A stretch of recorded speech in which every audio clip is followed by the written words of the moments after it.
So, in 2017, the screenwriter Max Landis posted to his YouTube channel a video teasing his latest project, a website with the URL ascarnoneelsecансee.com, which housed what Max called a living document or manifesto, all to explore the thematic patterns of pop singer Rae Jepsen's music and lyrics. This manifesto took the form of a document that came in at a whopping 149 pages.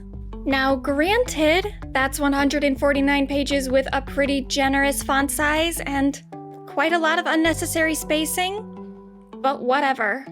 I remember when that video first came out.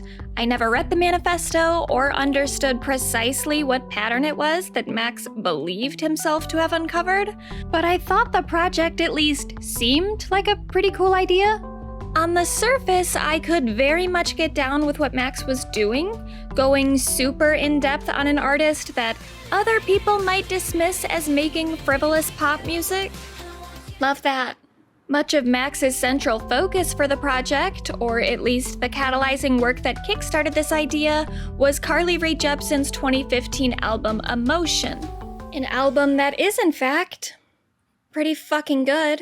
So as someone who has very strong opinions on pop music herself, and could probably do something similar with Hilary Duff's 2007 album Dignity, and who knows, maybe someday I will. For at least a few months, I was very pro A Scar No One Else Can See, at least in theory.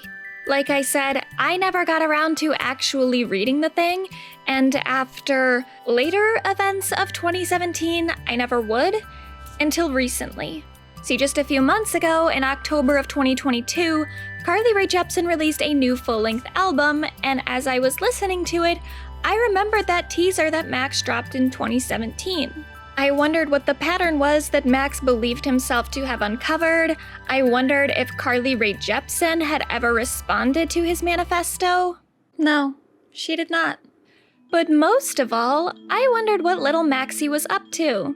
If he had done anything since I last really thought about him, or made that comeback folks had been predicting for him for the last few years. Soon I found myself wandering down a Max Landis rabbit hole, perhaps similar to the rabbit hole of musical analysis Max once forced his way into in 2017. So allow me to invite you into the world of Max Landis. But first, I will repeat a warning that Max himself typed up in the intro to A Scar No One Else Can See. Abandon all hope, ye who enter here.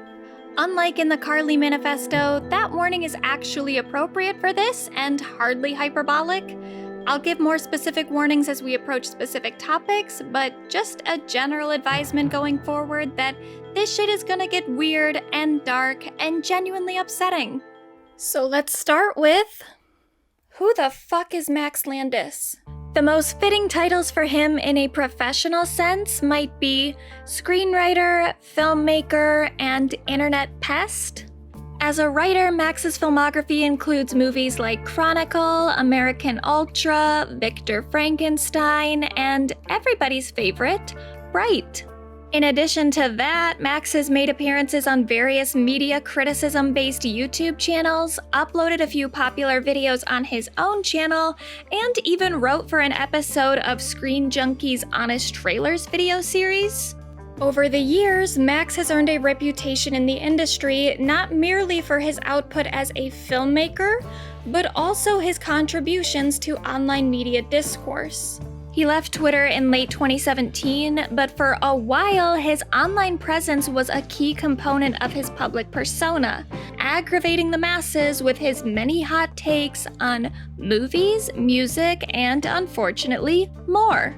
The most infamous of his hot takes was his assertion that the Star Wars character Rey is a Mary Sue.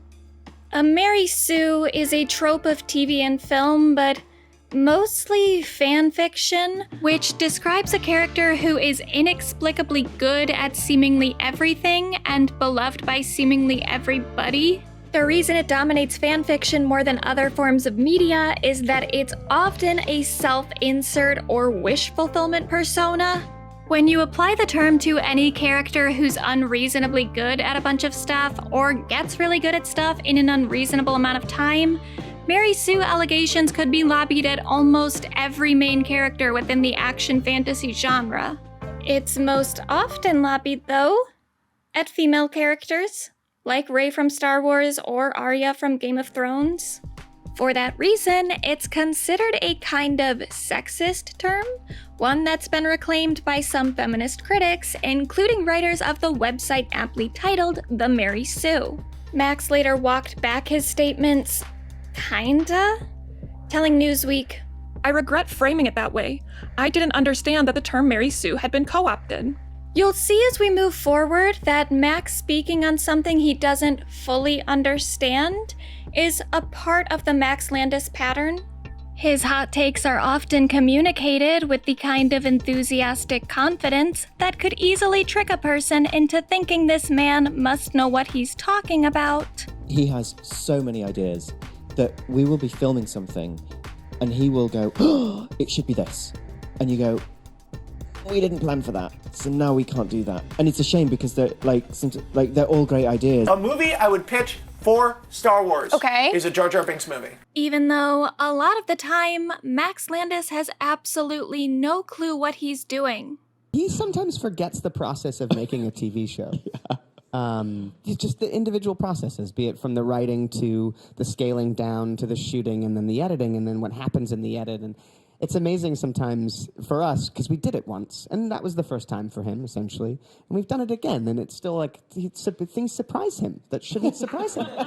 A good portion of the opinions that Max insists on sharing with the world are genuinely stupid or at the very least uninformed, ill-conceived, and a little self-serving.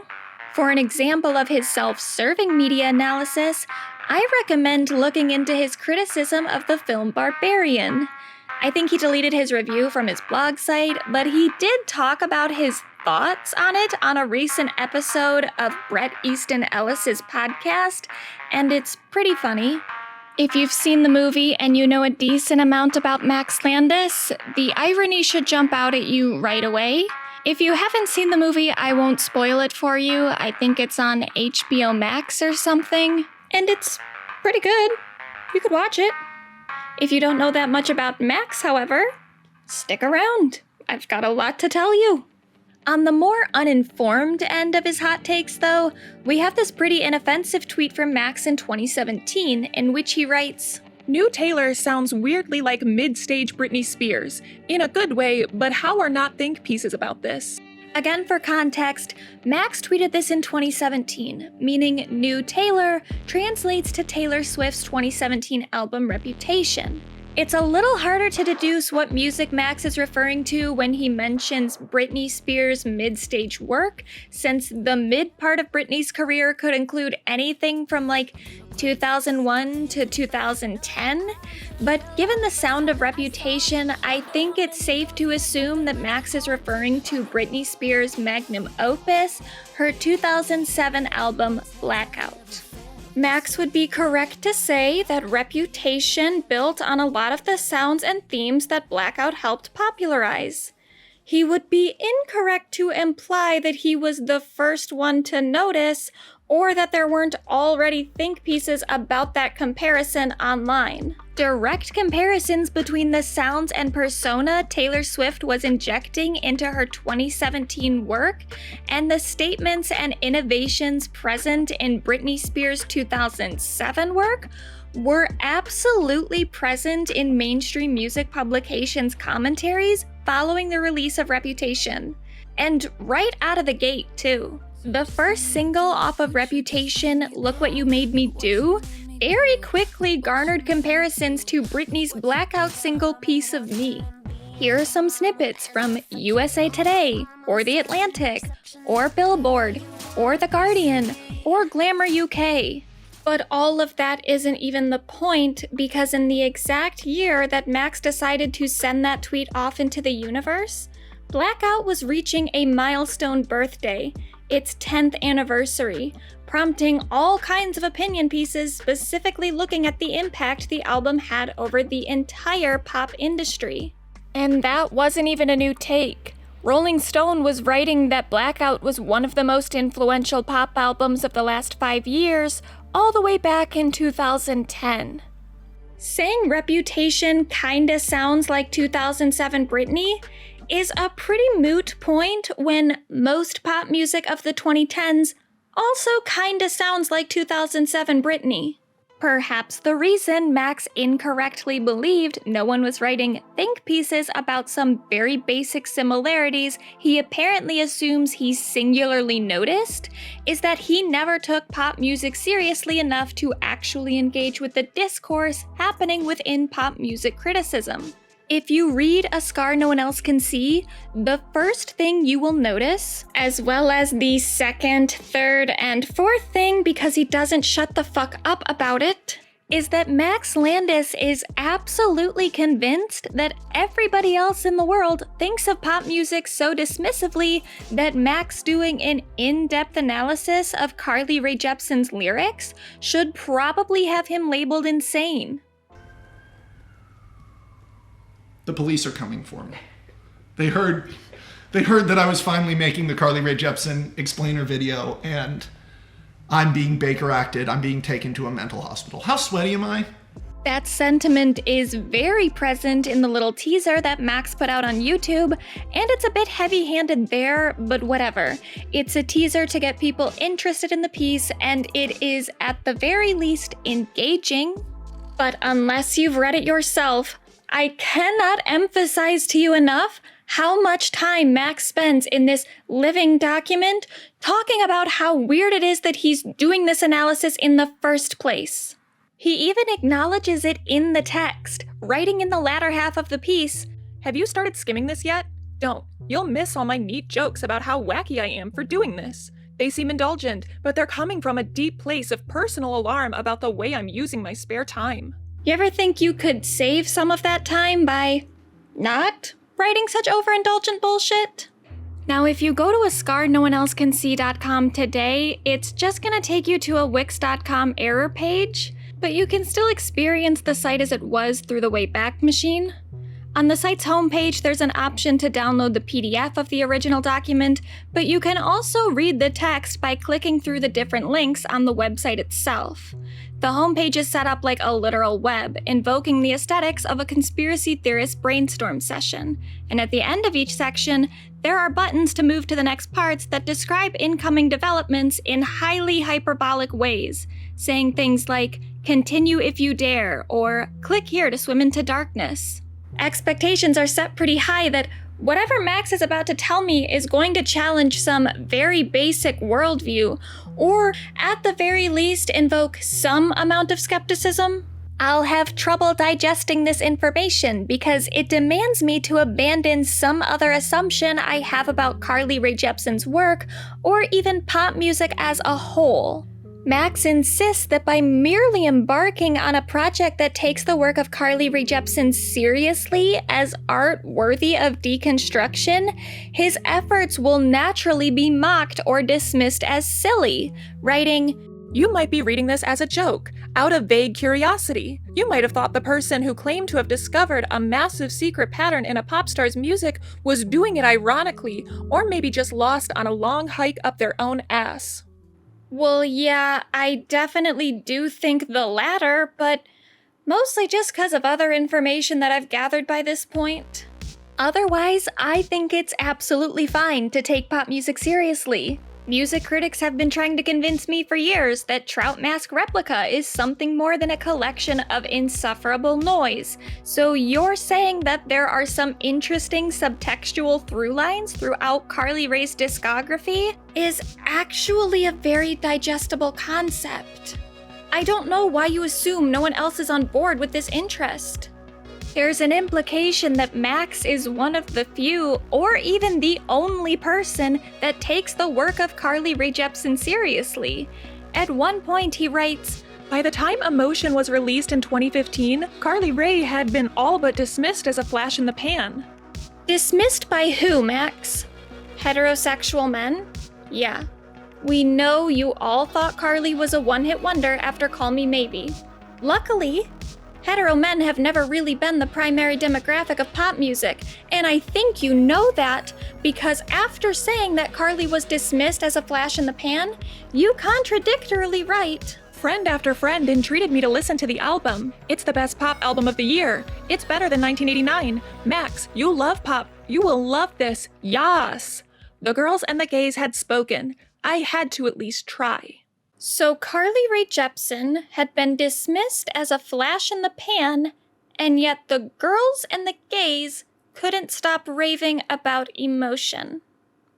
Do you know the percentage of the pop standum that is made up of people who could be categorized as a girl and or a gay?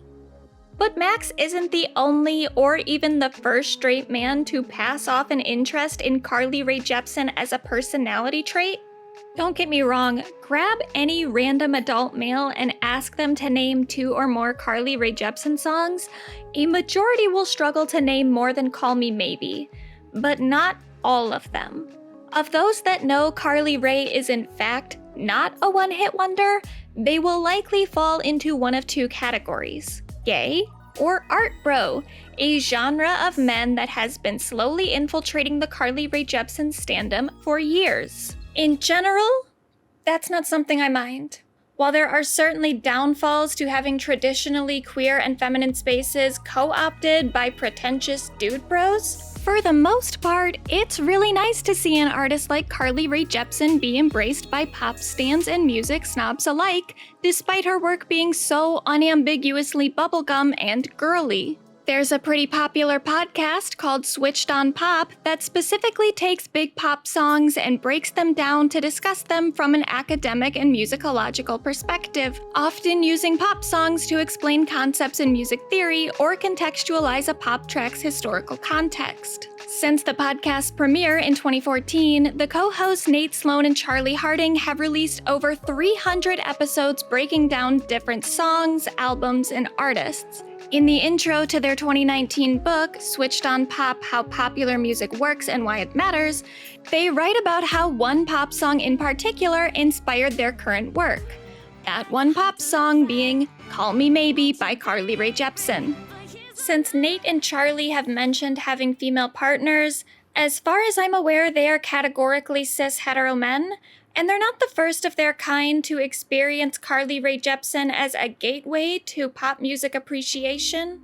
2 years ago, Eric Thurm wrote a piece for Mel magazine called Why Grown-Ass Men Get So Emotional About Carly Rae Jepsen, for which he spoke with 60 different men on their own Carly Rae Jepsen standing. After mentioning the large percentage of gay men in the Carly standum, Thurm writes, many other female pop stars have similar gay fandoms, just look at Lady Gaga. But Jepsen's straight male fans tend to attract attention precisely for their oddity in a pop music context. As Miles McNutt says, her critical reputation creates room for reconciliation of heteronormative masculinities and her music, which is another way of saying that's why it's easier for straight and mostly straight men to loudly like Carly Rae Jepsen than it is for them to proclaim their love for folklore. Max Landis and his 149-page manifesto get a shout-out in the article, though not in a super flattering way. His decision to write such a long treatise about Carly while portraying himself as insane for doing it becomes a representative example of cis-hetero men overcompensating in their pro-Carly Rae expressions. As contributing male Ian Corey states in the article, there's something a bit brony-ish about straight men's infiltration of the Carly Rae standum. Bronies, as you may already know, refers to the subculture of adult male My Little Pony fans. The origins of brony culture can be traced back to 4chan, where discourse surrounding the kids' TV show My Little Pony: Friendship is Magic started breaking out around 2010. At first, the attention paid to the series was purely ironic. My Little Pony is a franchise based off a line of Hasbro toys, almost exclusively marketed toward girls. The aesthetics of the toys and the media franchise accompanying them are almost obnoxiously feminine, with glitter and sparkles, cute little hearts, and a preference toward girly colors like pink and purple. The joke was, wouldn't it be funny if a forum full of adult or at least teenaged heterosexual men took this show for little girls seriously? But once those men started watching Friendship is Magic ironically, the hunt for ironic value in the series led them to the realization that My Little Pony was unironically a pretty well-made show. Brony communities born from this revelation were, in a lot of ways, challenging gender norms by displaying an unabashed love for a franchise that has historically emphasized femininity. These forums gave many young men a space to express themselves outside the confines of traditional masculinity, which is cool. By the way, did you know Billy Bob Thornton is a brony? And he has a phobia of antique furniture and silverware made of real silver? He's an interesting guy. Once bronies became the most vocal faction of My Little Pony fans, though, a community that was once dominated by little girls was overrun by adult men. One of the more insidious problems with this is that even though adult men were jumping on a bandwagon that was originally built and driven by little girls, those little girls eventually became victims of brony gatekeeping, frequently shamed for not being serious My Little Pony fans like those born from the 4chan revolution of pony interest. Nothing to the scale of the brony uprising has happened with Carly Rae Jepsen's fanbase, and I doubt it ever will. If you go to one of her concerts, they're still mostly gonna be populated by the girls and the gays. Even so, for some men, the urge to gatekeep is too strong to resist. Thurm writes, "Several women tell me they've had ex-boyfriends in this vein who were far too serious about Jepsen, including one who got very defensive over her comparing Jepsen to Kylie Minogue." What would be offensive about being compared to Kylie Minogue? I don't know. Hetero men are very, very weird. But even in the title of his project alone, Max Landis is practicing a sort of Carly Rae Jepsen gatekeeping. He might be inviting you along on this journey with him, but it's still a scar no one else can see. He just gets Carly in a way that other people can't. So what is it Max gets about her? Well, it took him 149 pages to do it, but I can boil down Max's entire exegesis in a couple paragraphs. While listening to Carly Rae Jepsen's 2015 album Emotion, Max Landis noticed that Carly's songwriting is thematically cohesive. As a lyricist, she typically writes with a distinct perspective, one which shows her as a somewhat shy, single-minded prospective lover who's often pursuing a relationship with someone without a clear mutual interest in her. As the narrator of her songs, Carly gravitates toward fantasy, often dreaming of a love affair that has yet to take place, which leaves questions as to if Carly's potential lover even wants her at all. Carly's lyrics frequently contain themes of escapism, obsession, and heartbreak to the point it could be said that Carly is always singing about a particular kind of relationship, one in which she pursues a romanticized vision of monogamy, typically with a lover whose commitment to her is unsettled, which leads to her eventual dejection and regret. That's about it. That's the pattern that Max noticed in Emotion, then realized could be applied to Carly's work outside of that one album. Max not only believes he identified this pattern, he also posits that he was the first to discover it. Hey, you discovered something? Like really discovered something? Like been the first one to find something out?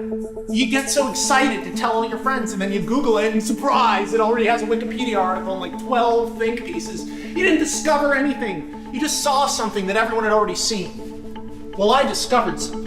In his manifesto, Max categorizes Carly's work into expressing 7 major themes along with other sub-themes. From this point forward, I will do the same thing with the behaviors of Max Landis. The first major theme I will explicitly point out here is one that I just call wrong. Max Landis is often wrong. An example of that wrongness is the claim that he was the first person to discover this pattern of Carly's. He might have been the first to categorize Carly's songs within a 3-act narrative structure, or the first to attach these 7 specific themes to her discography, but on the claim that Carly writes almost exclusively about unrequited love or some kind of romantic longing, at least one person made that revelation before Max and wrote about it for anyone with internet access to read. In August of 2015, 2 years before Max published A Scar No One Else Can See, the writer Gia Tolentino, who authored the fantastic book Trick Mirror, wrote an article for The All in which Gia kinda points out the exact pattern Max Landis says he discovered. She writes, Carly Rae's music is tied up with an adolescent but ageless question. What's more compelling, the falling or the love? Infatuation is an unrealized glimpse of future possible, and how you are as a person depends greatly on whether this vision supersedes, creates, or gets eclipsed by the actual possible. Carly Rae, anyway, is not interested in actual possible. She sidesteps the conundrum in a very particular way. The nameless, sparkling tension in her music comes from two parallel but opposite forces. Her substance regresses back to an impossible purity of emotional intention, while her form progresses towards an emotional climax that, necessarily imaginary, can never come. Carly Rae wants love. She wants nothing more than to want it, as in, she literally will not move past that point. And there it is. That's Max's 149 pages wrapped up in a paragraph that is more eloquently written than anything in a scar no one else can see. Now, it's not like Max never makes any other good points in the thousands of words he's written on Carly Rae Jepsen. Some of his observations are interesting. For instance, he writes in the first song annex section, Carly almost always contextualizes her romantic desire as stuck or blocking her in some way. That's a fun little detail about Carly's songwriting. She has these little phrases or sentiments that appear and reappear throughout her discography. Like in Call Me Maybe, her love interest is portrayed as being in her way. Max calls this a sub-theme of her work, labeling it Stuck in My Head, as those exact words appear in Emotion's first track, Run Away With Me. You're stuck in my head, stuck in my heart, stuck in my body. Max also points out that Carly almost exclusively writes in second person, addressing a nameless you throughout her work, and that is again a pretty cool observation. But the deeper that Max tries to explore this rabbit hole he claims to have fallen into, the more he both digs out areas of the hole himself to exaggerate the pit's natural depth, and exposes his own ignorance as to the size of holes created by other rabbits. So let's start with that second point, i.e., the size of other rabbits' holes. Throughout the piece, Max occasionally confesses his lack of expertise on the subject of music journalism and critique. He writes bluntly toward the beginning, I don't give a fuck about music criticism. I listen to pop on the radio and occasionally find a niche band on YouTube I get obsessed with. I don't read music reviews or go to music websites or even actively seek out new bands. I am your basic bitch Kiss FM guy. Max admits that he is not someone who regularly does this kind of analysis with other artists, and believe me, it shows. Still, he habitually speaks on pop music in general as if he's coming from a place of authority, despite already admitting that he isn't. Max makes sweeping statements about all of pop music, such as, unlike most pop songs, especially those by female pop stars, Call Me Maybe shyly presents potential rejection of romance as a real and even probable option. Max is asserting the idea that Carly Rae Jepsen expressing the potential for rejection is in some way a unique perspective for a pop star, especially of the female variety, to take. Instead of introducing this idea by discussing the typical perspective love songs generally take in pop music and how Carly's take on romance often differs, perhaps going through a comparable pop star's discography and breaking down the percentage of their love songs that contain this element of a one-way infatuation, and then comparing that with how often this theme appears in Carly's work, Max just makes this claim that Carly is doing something unlike her pop peers and leaves it there. No supporting evidence, no attempt to look at other pop stars' music under the kind of scrutiny he's giving Carly. Max does attempt to make some specific comparisons in the piece later. In talking about Emotion's title track, he contrasts Carly's use of the word dreams to Katy Perry's use of the same word in the title track for her album Teenage Dream. He says of the latter, this song is also about proposing a fun, sexy getaway, but it's mutual. You make me feel like I'm living a teenage dream. The difference is linguistically subtle but philosophically huge. Katy is so loved she feels like she's living in a dream, whereas Carly Rae escapes to dreams in order to feel love.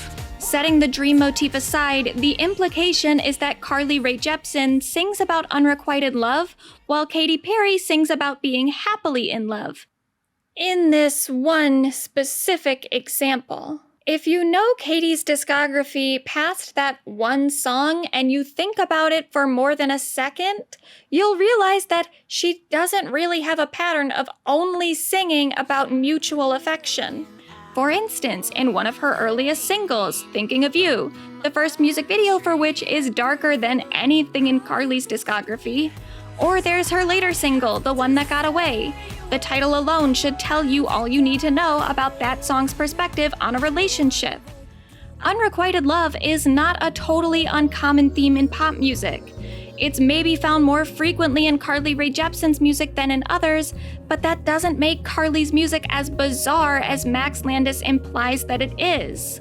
One of the dumbest things Max writes in the intro, though the same logic is also employed in the YouTube teaser video, making it like the tagline to this entire project despite it being so blatantly stupid, is a section where he ponders, Imagine a world where the Beatles only sang about being a paperback writer. Imagine a world where the Rolling Stones only sang about having sympathy for the devil. Imagine a world where Beyoncé only sang about being a single lady. Imagine a world where pop artists each only choose to sing about one thing or one story and we're somehow condemned to repeat that story endlessly again and again and again in not only general theme, but in painful specifics, possibly recounting one incident from their own life, endlessly dramatizing each of its 3 acts ad infinitum. Now, what if I told you I could prove that world existed, at least for one artist? The comparison here between Carly Rae's lyrical cohesiveness and the work of the Beatles, the Rolling Stones, and Beyoncé is misguided to the point of implying that Max doesn't even understand the basic components of media analysis. He's taking these surface-level subject matters of assorted songs and acting as if they are of the same substance as the thematic subtext of another artist's songs.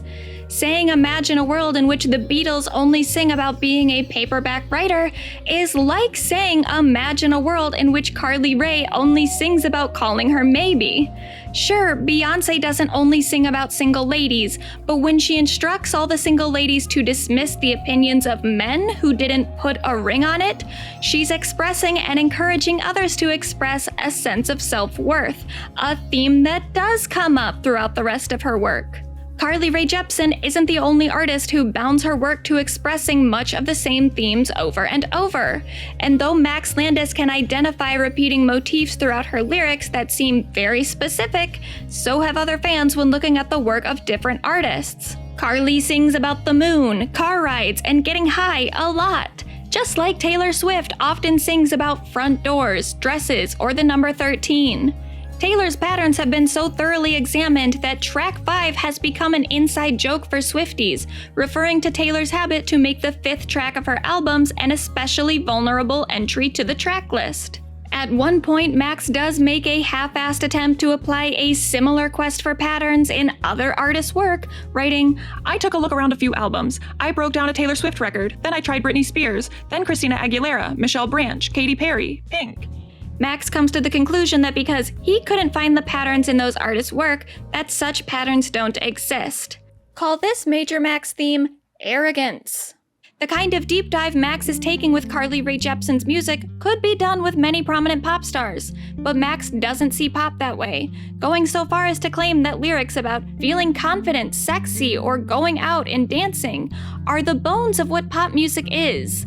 The genre to him is just singing about good times, being powerful and successful, wanting to have fun, thrilling hookups.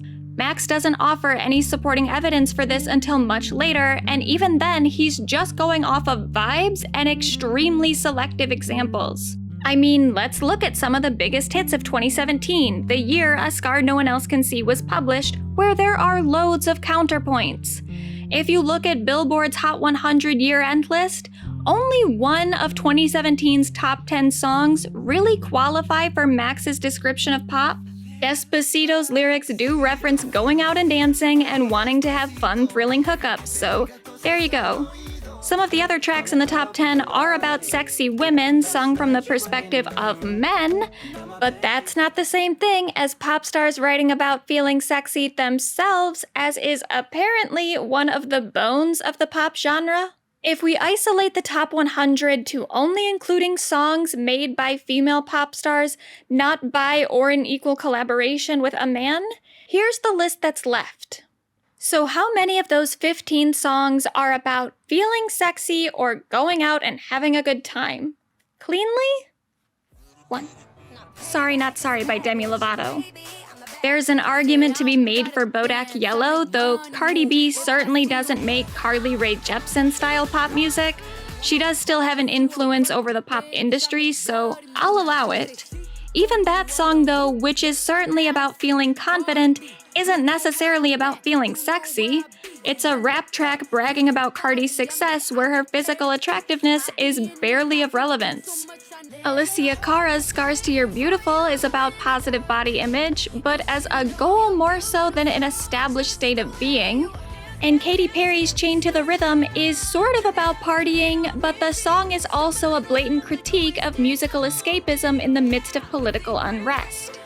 Max tries to set Carly Rae Jepsen songs apart from other comparable pop tracks by saying that Carly only sings about going out and dancing when she's partying with an ulterior motive. There's always something deeper to Carly's lyrics. It's never just about a party. But as Chained to the Rhythm can show us, not every non-Jepsen song about partying is just about partying either. Look at Lord's 2017 album Melodrama, a loose concept record that follows a young girl getting fucked up at a house party as she navigates a recent heartbreak. There are also songs like Party in the USA by Miley Cyrus, a track about finding comfort in getting to dance to familiar music while in environments that are otherwise intimidating. Later in the piece, Max Landis specifically calls out Lady Gaga's Just Dance as one of those generic pop songs about dancing and having a good time, saying, Lady Gaga's Just Dance was pretty straightforwardly about getting drunk in a club. But that song certainly has a more meaningful subtext. It's about escapism in a similar way to much of Carly's music. Just look at the lyrics and how they depict the track's narrator as a hot mess, using music as a way to distract herself from the chaos surrounding her life and decisions.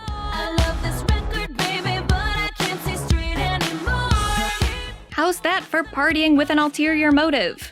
In an acoustic version of the song, Gaga even adds some additional context on the chorus.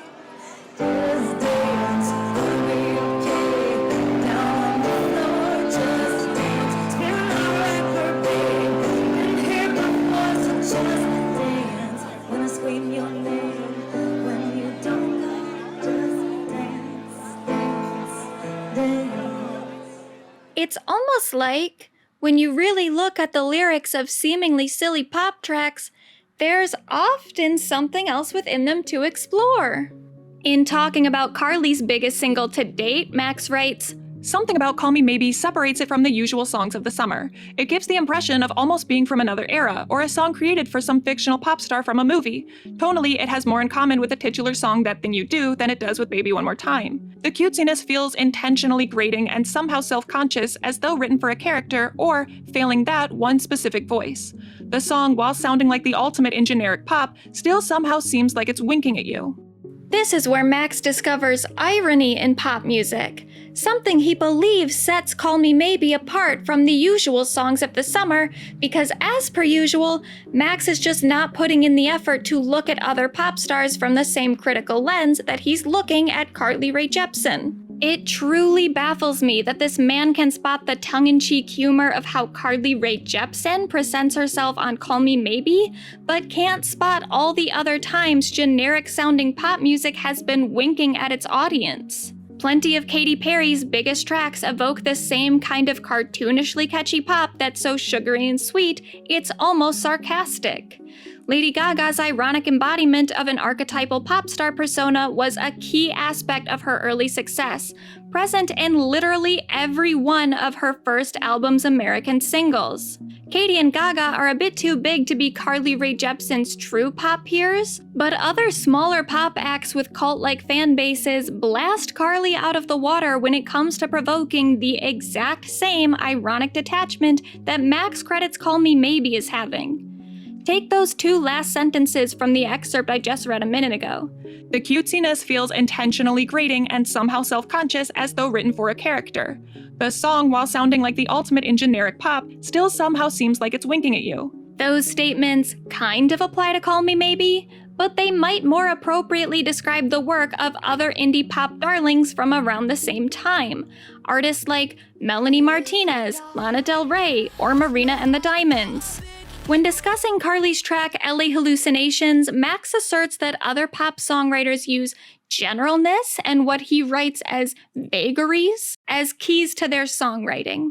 Max seems to believe that with Carly breaking the fourth wall in her lyrics, calling attention to her status as a singer-songwriter, she's making it clear that the narrator of her lyrics is her. Something other pop singers often don't do? My best friend Leslie said, oh, she just being Miley. Actually, my name's Marina. Who's that girl, Malibu Gaga? I worked into this Taylor. I'm missing American dreams since I was 17. LA told me you'll be a pop star. Write my own checks like I write what I sing. And I hate every song I write. That's funny. I guess you've heard my songs. You thought I wouldn't sell without you, sold 9 million. This is a potential breakup song. My album needs just one. Baby, love me 'cause I'm playing on the radio. Radio say speed it up, I just go slower. Max contrasts Carly against other pop stars by claiming that other artists write songs where generalness are key to the lyrics, but the fact that Carly Rae Jepsen sings frequently about themes of infatuation, unrequited love, and fantasy is not evidence of her writing with a marked specificity or a singular narrating persona.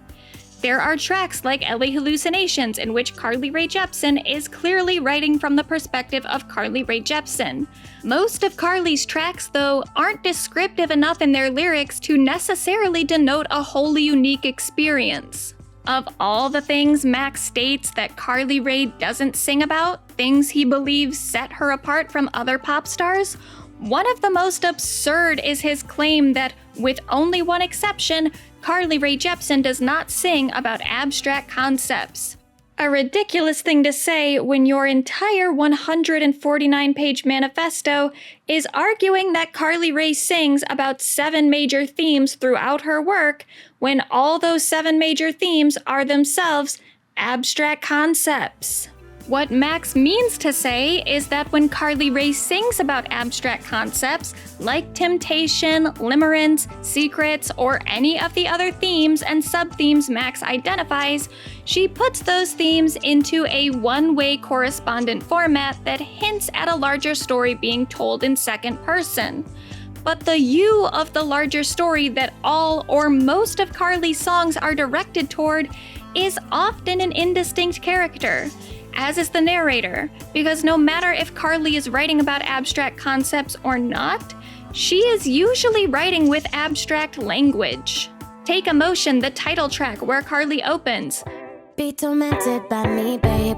Wonder how I do. How's the weather? Am I better now that there's no you? The chorus of the track then slips into concrete language as abstract metaphor or just pure abstract language by itself. A flower growing 10 feet tall is obviously not literal, and fantasy, dreams, and emotions are all examples of abstract language. Max writes, The most successful pop stars seem always to be the ones who vary the subject matters of their songs. Indeed, a wide variance of subjects and thematic reinvention seems in many ways to be a prerequisite for success. Michael Jackson famously sung a song denying he was the father of someone's baby. He also sang songs about a criminal murdering a girl after breaking into her house, showing someone you're good at dancing, racial tolerance, the environment, and literally being a spooky ghost. See, Max is right that Carly is doing something different from Michael Jackson, who varied the subject matters of his songs by taking on the specificities of different characters. But that doesn't mean that the characters present in Carly's work are written sans the generalness that Max believes is key to pop music. Perhaps the reason Carly writes about the highs and lows of falling in love and abstains from writing about the state of being in love is because the former is a more general experience that doesn't require any specific descriptors.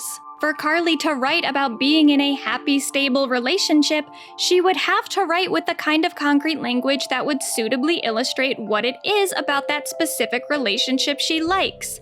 Like Taylor Swift saying she and her lover can leave the Christmas lights up till January, while Carly, writing about the early stages of infatuation, can neglect the specifics of an interaction because her songs exist in the stages before the specifics matter.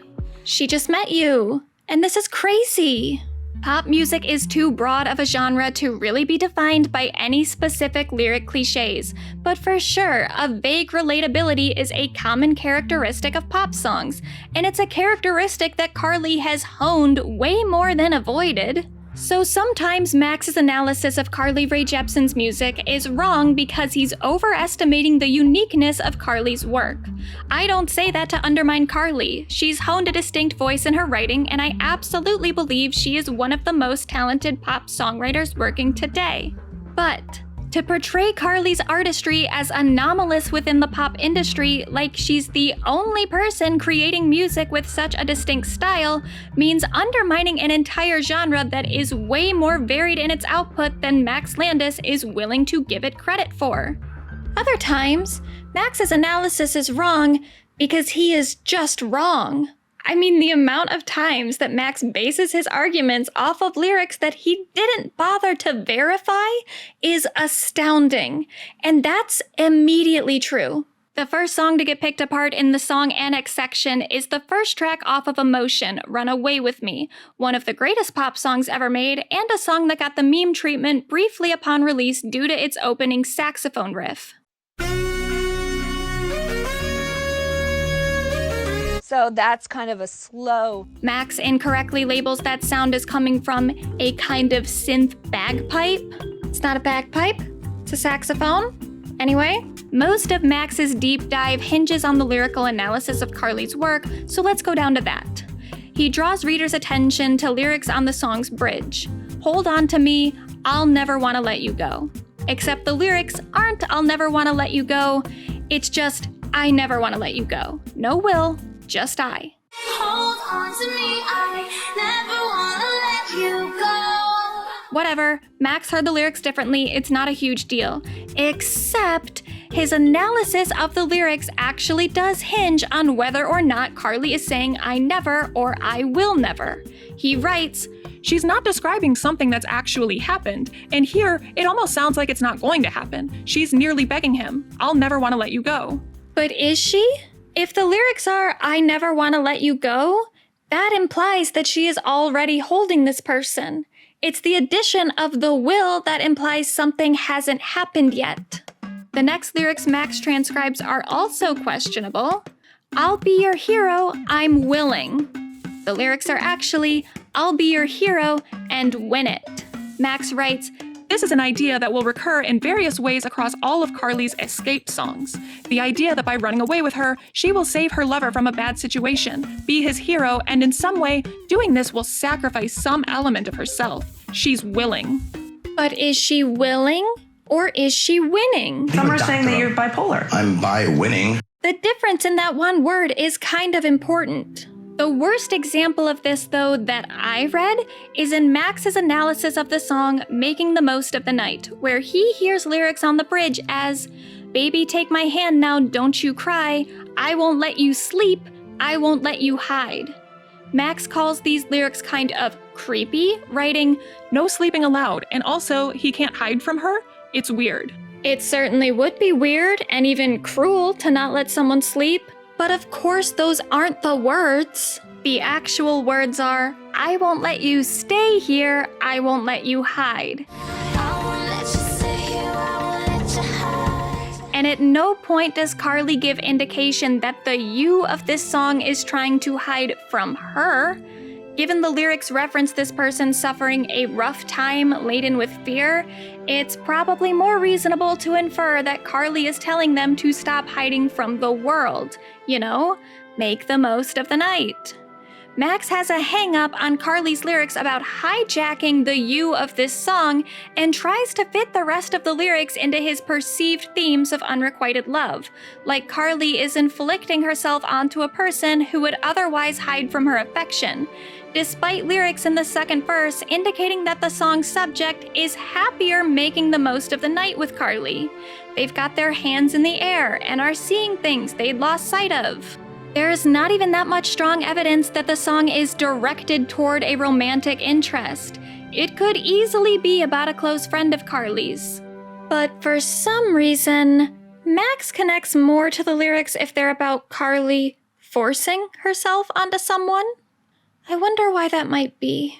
Despite the fact that Max wrote this 149-page document about Carly Rae Jepsen's music and will remind you all the time about how overboard that project was, it's somehow still very lazy. Lazy to the point that Max couldn't be bothered to verify the lyrics he spent so much time trying to fit into the boxes he'd already created for them. Let's mark laziness as another major theme then. Admittedly, I got a little lazy doing the research for this video. I went into this project intent on reading every single word Max wrote in his manifesto, but I got about halfway down the first song annex and just skipped to the next part. I did this again with the other song annexes in this manifesto. You really don't need to read this entire thing since Max repeats himself so much throughout the entire document. See, the annex sections are just Max going down the track list of Carly's albums and breaking apart each song as a way to introduce his readers to the patterns present in Carly's music, which is a bad way to structure this project. At first, it feels really foundationless, like he's just throwing all these different labels he's come up with to categorize these songs before he's properly contextualized the lens with which he's looking at the album. And that would be fine, it's more or less what I'm doing with my analysis of Max, except when put into this rigid format of analyzing each track in these different track lists, it gets really, really repetitive and really boring. The fact is, though, that Max Landis is not just a lazy culture critic, he's also a notably unskilled writer. Now notice, I did say unskilled. As many issues as I have with Max, I'm going to be as fair to him as I can. He's not totally untalented. He maybe does have above average writing skills compared to the average person. And I've heard Chronicle is pretty good. But for someone of his professional success, who at the time of this project's release had written the most expensive Netflix original film to date, Max Landis sucks to an infuriating degree. Infuriating because everybody knows why he's been so successful. See, Max is what we call a Nepo Baby. If you don't recognize the last name immediately, Max is the son of John Landis, and there should be absolutely no doubt in anyone's mind that Max would not have earned all of his professional accomplishments without the advent of his famous father, especially when Max's output as a writer is often very poor. When the YouTube channel Red Letter Media reviewed Max's film American Ultra negatively and commented on how Max was not taking the film's commercial flop well, So I'm left with an odd thing here, which is that American Ultra lost to a sequel reboot, a biopic, a sequel, and a reboot. Which leads me to a bit of a conundrum. Why? American Ultra had good ads, big stars, a fun idea, and honestly, it's a good movie. Isn't it? American Ultra was also beaten by the critically reviled Hitman Agent 47 and Sinister, despite being a better reviewed film than either. Am I wrong? Max responded to the YouTubers directly and eventually appeared on the channel to continue his diatribe. In a video that's since been unlisted along with Max's other appearances for reasons we've yet to unpack, Max made the point that you can't actually judge the quality of a screenplay based off the quality of the final film. And okay, fair enough. But I don't need to look at Max's filmography to conclude that he's a shit writer. His online presence gives me plenty of ammo. A scar no one else can see is a great example of Max's lack of competency. The fact that Max Landis frequently misuses punctuation is laid bare, and I'm not trying to be an asshole about this. You can go through my blog posts and find plenty of errors, because no one else is editing me, and sometimes I get so focused on communicating a certain point that I miss blatant mistakes. But some of the mistakes that Max makes in this document are so glaringly obvious that one read-through should have notified this very professionally successful writer to his original oversights. Sometimes Max writes sentences that either contain a typo or were just poorly constructed to begin with, possibly both, like this one. Worth also to say that this idea of Carly as a hard-to-please, romantically cynical entity will be repeatedly show up as well. Max also changes his mind regularly, sometimes within the same paragraphs, on how to format his writing. For example, sometimes he puts song titles in quotes, and then sentences later decides to just not anymore. I do understand that Max has been diagnosed with dysgraphia, a learning disability that affects one's writing abilities primarily through handwriting, but it can increase someone's inattentiveness regarding details in their writing. I don't know how much dysgraphia affects Max's writing on a day-to-day basis. Perhaps that's a factor in his misuse of punctuation or his overlooking of typos. But if those were the only problems with Max's writing, I wouldn't say anything about it. Let's acknowledge as well that Max does have enough money to pay a freelancer to edit his public-facing work, and considering he works as a writer professionally, it would probably be worth the investment to do that. A vast majority of people with Max's ambitions could not freely display such sloppy material on public platforms and expect to have the professional success that Max has had. The bigger issues with Max's work don't specifically involve his use of punctuation or occasional typos, but his comfort in letting everybody see all those errors in work he's literally promoting via YouTube teaser videos exhibits Max's overall ineptitude as a writer. In writing about the narrative acts Max believes you can categorize Carly Rae Jepsen's songs within, he says something that doesn't even make much sense, writing, "Songs occasionally take place in the transition between 1 and 2 or 2 and 3, but never 1 and 3. Isn't the transition between 1 and 3 just 2? You're implying that no songs take place in Act 2, despite you already categorizing Act 2's songs. It's just so stupid." More recently, Max has been writing some think pieces on Medium where his downfalls as a writer are painfully obvious, like with the obnoxiously titled, "How the constant and unending harassment and abuse of a public shaming attacks you and everyone you know for years with no way to do anything about it forever," or "Why I stopped worrying about people saying I was playing the victim and learned to love the fact that scary strangers occasionally harass my friends and I might die." I can tell he's made the title overly long on purpose, trying to do some sort of Doctor Strangelove thing, but even then, it's sloppily written and just too much. Let's look at a sentence from another Max Landis Medium post. "This someone I haven't spoken to in maybe 8 years and have never physically touched, and someone who only came to about 3 Color Society branded events. A Nerf war, a drinking game she let us do at her house for some reason she didn't play and wasn't pressured to, and a New Year's party." Alright, so a lot of issues here. First, we gotta add is between this and someone. He writes the number 8 in one context, then writes the word 3 later in the same sentence. So let's write out 8 for consistency. Then I'd get rid of the first comma, replace it with a semicolon, and drop the and.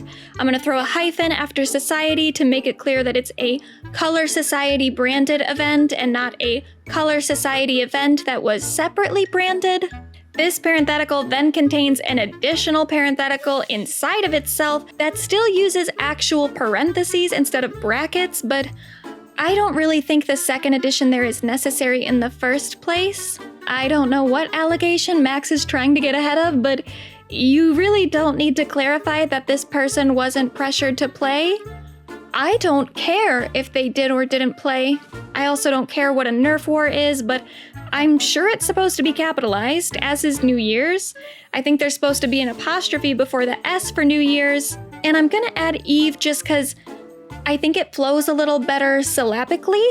So here's our final product. This is someone I haven't spoken to in maybe 8 years and have never physically touched. Someone who only came to about 3 Color Society branded events, a Nerf war she didn't participate in, and a New Year's Eve party. Quite a lot less clunky than whatever the fuck this is.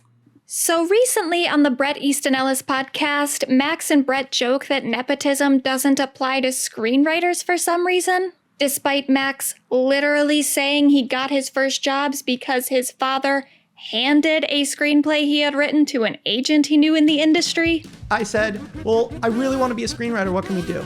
How can we do this? Can you help me? Is there any way you can help me? Because you are my connection in the industry. So my dad did show it to an agent.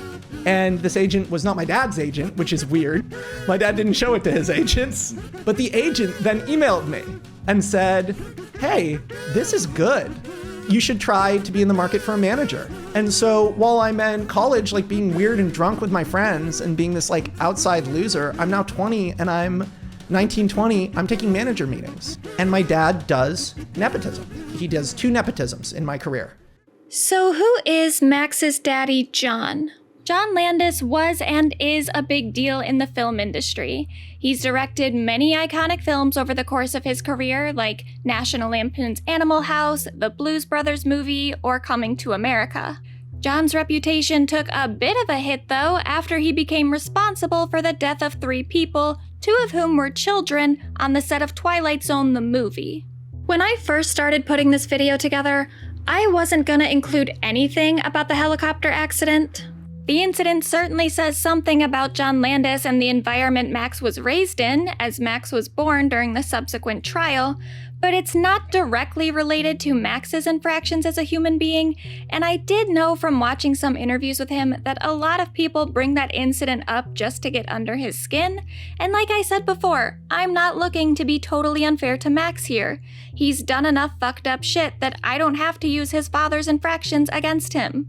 But then I read some of Max's Medium posts and heard how he talked about the incident on Bret Easton Ellis's podcast. He wasn't even charged with murder. He was charged with manslaughter too and found not guilty. You know, once someone is found not guilty and they treated it, the internet didn't exist. Right. There was no one to go, yeah, but. And the truth is, the way the actual accident happened, I'm not putting blame on any one person, but the fire coordinator didn't tell my dad the stunt was dangerous, even when he knew that he, in court, was like, I thought the stunt was dangerous, but I was afraid to tell the director. Oh, because he was loud? You were afraid that a stunt that might kill children? Like, thinking about it makes me sick. So since Max wants to downplay his father's actions, I'm gonna clarify what actually happened on that set, just to highlight the fact that the Max Landis theme of deflection might be intergenerational. So in early July of 1982, John asked George Folsey, an associate producer on the film, to locate 2 young Asian children to act in small parts for one scene. Some people working on the movie already had reservations about this, since the roles the kids would be playing involved special effects, including some explosions, and required the children to shoot overnight. At one point, the second assistant director, Anderson House, even approached the unit manager, Dan Allingham, to ask if John would consider using dummies in the scene instead of actual children. Allingham said that John thought it would look too phony. So Folsey called around and eventually found 2 kids for the job, a 6-year-old named Renee and a 7-year-old named Micah. The filmmakers did not obtain permits for either child to be working on the set, and the kids were paid $500 each in cash, so there would be no evidence of their hiring. Then later she was told what to say to the fire inspectors if she was asked if her daughter was being paid. He said, if fireman approaching you, question you, tell him, let your friend helping me out. Don't say anything about being paid money. The fire safety officer who worked on the movie testified that he was not told that 2 children were working in a scene with a helicopter and explosives, and he would not have allowed it if he had known. Our office would never have approved children 6 and 7 years of age to be in that area, pure and simple. Then on July 23rd, 1982, the 2 kids, along with Emmy-nominated actor Vic Morrow, began filming a scene in which Vic's character rescued 2 Vietnamese orphans from an American aerial attack. Filming for the scene began around 2 a.m. Normally, children would not be permitted to work that late, but they didn't have any permits to be working on the set anyway, so no rules and no professionals on set to advocate for their safety. All those kids had were their own family members, who had been told that all the stunts were safe and there was nothing to worry about. Did he tell you anything about what was going to happen when the actor carried the children across the river? No. Did he tell you anything about explosives, if you remember? No. Was anything mentioned to you, if you remember, about a helicopter? No. Renee Chen's mother, Cheyenne, spoke to the court in Chinese. As an interpreter repeated her answers in English, she fought to hold back tears. She said her daughter was frightened by the film scene, but that associate producer George Folsey Jr. told her Renee was in no danger. And while the helicopter was flying above the actors as they walked through a pond of water on set, John Landis could be heard yelling to the helicopter pilot to fly lower to the ground. Now, I am not going to show you the footage from the crash itself, but I am going to describe what happened, which is still horrifying, so proceed accordingly. While cameras were rolling, planned explosions were set off behind the actors, with the helicopter flying above.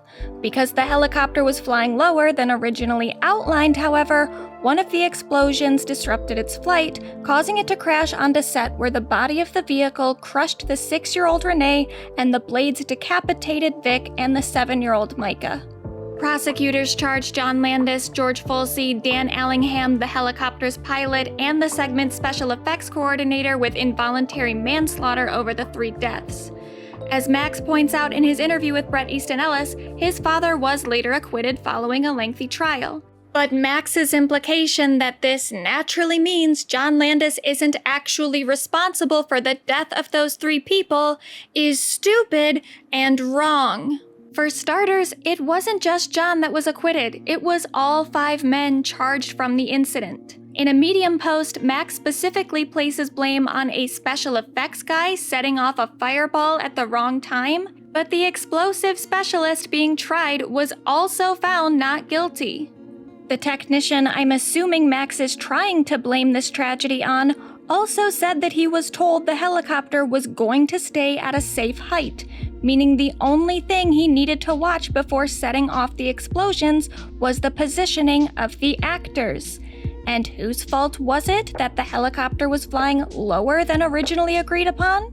That helicopter was brought down by powerful special effects explosions, and in interviews conducted exclusively by Channel 4 and also in testimony in court, it has been indicated that it was the director, John Landis, who asked that helicopter to fly lower and the explosions to be larger.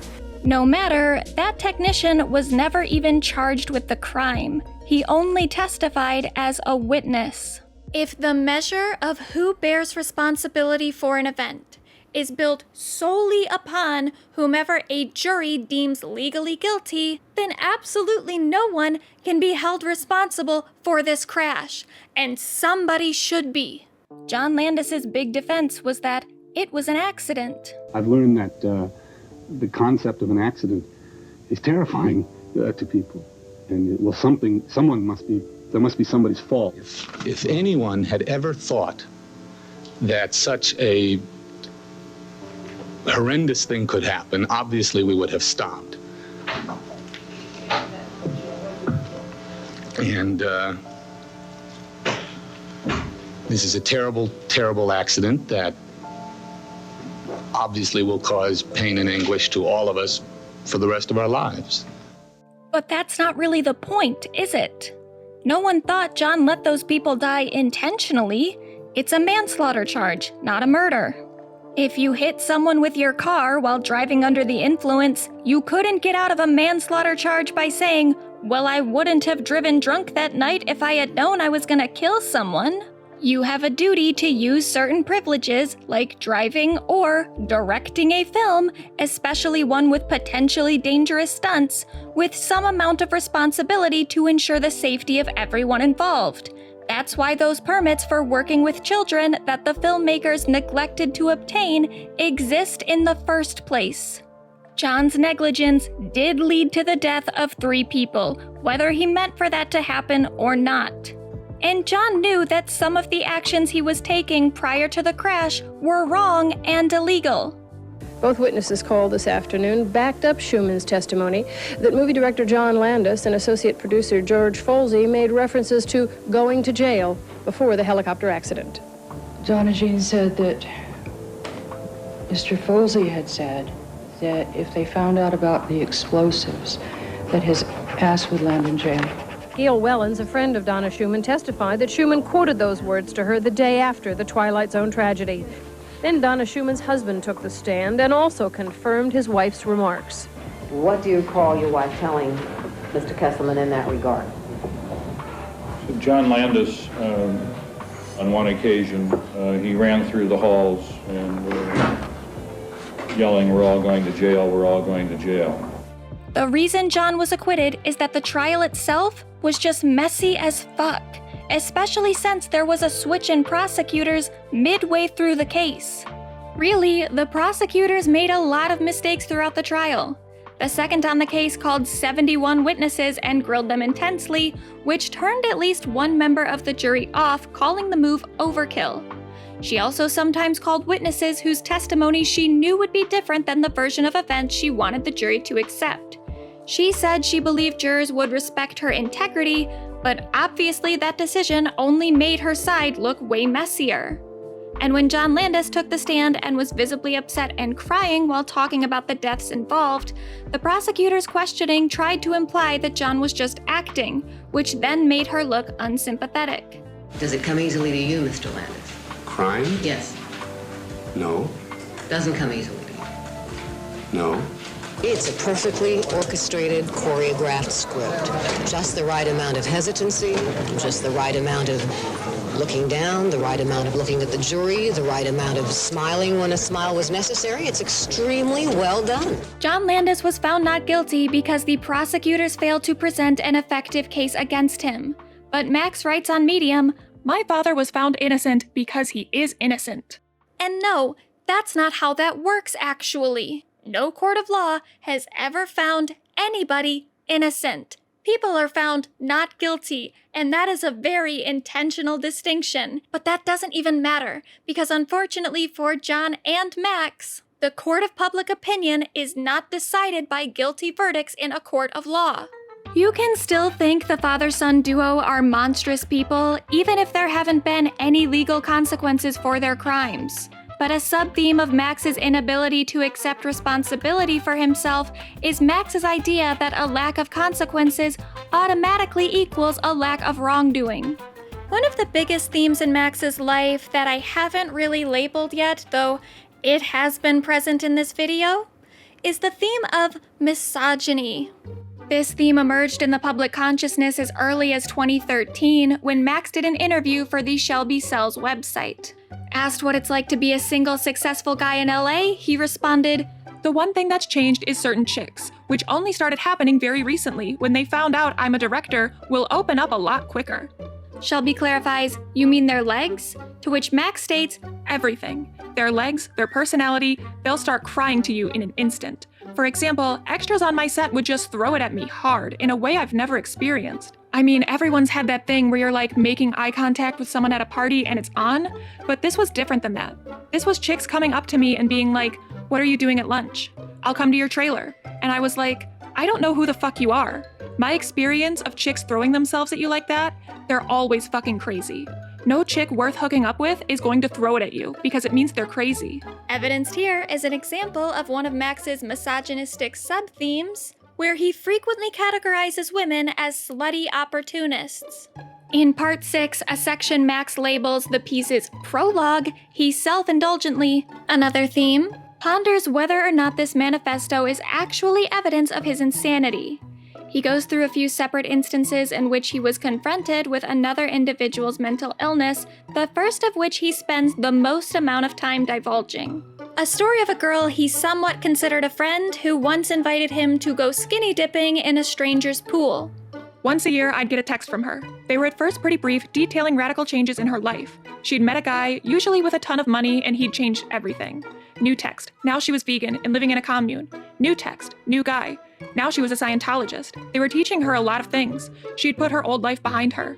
Months later, new text. New guy and Scientology is bullshit. This new guy and her were traveling the world. He's a photographer. Here's a picture of me in Thailand. Did you know a secret society controls the world? New guy. He's my age for once, she says excitedly. Tech guy. She's living in San Francisco, getting really into finance.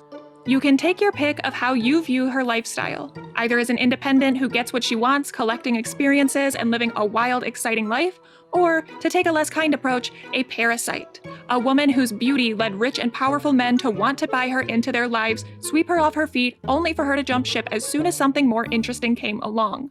What does any of this have to do with Carly Rae Jepsen? On the surface, nothing.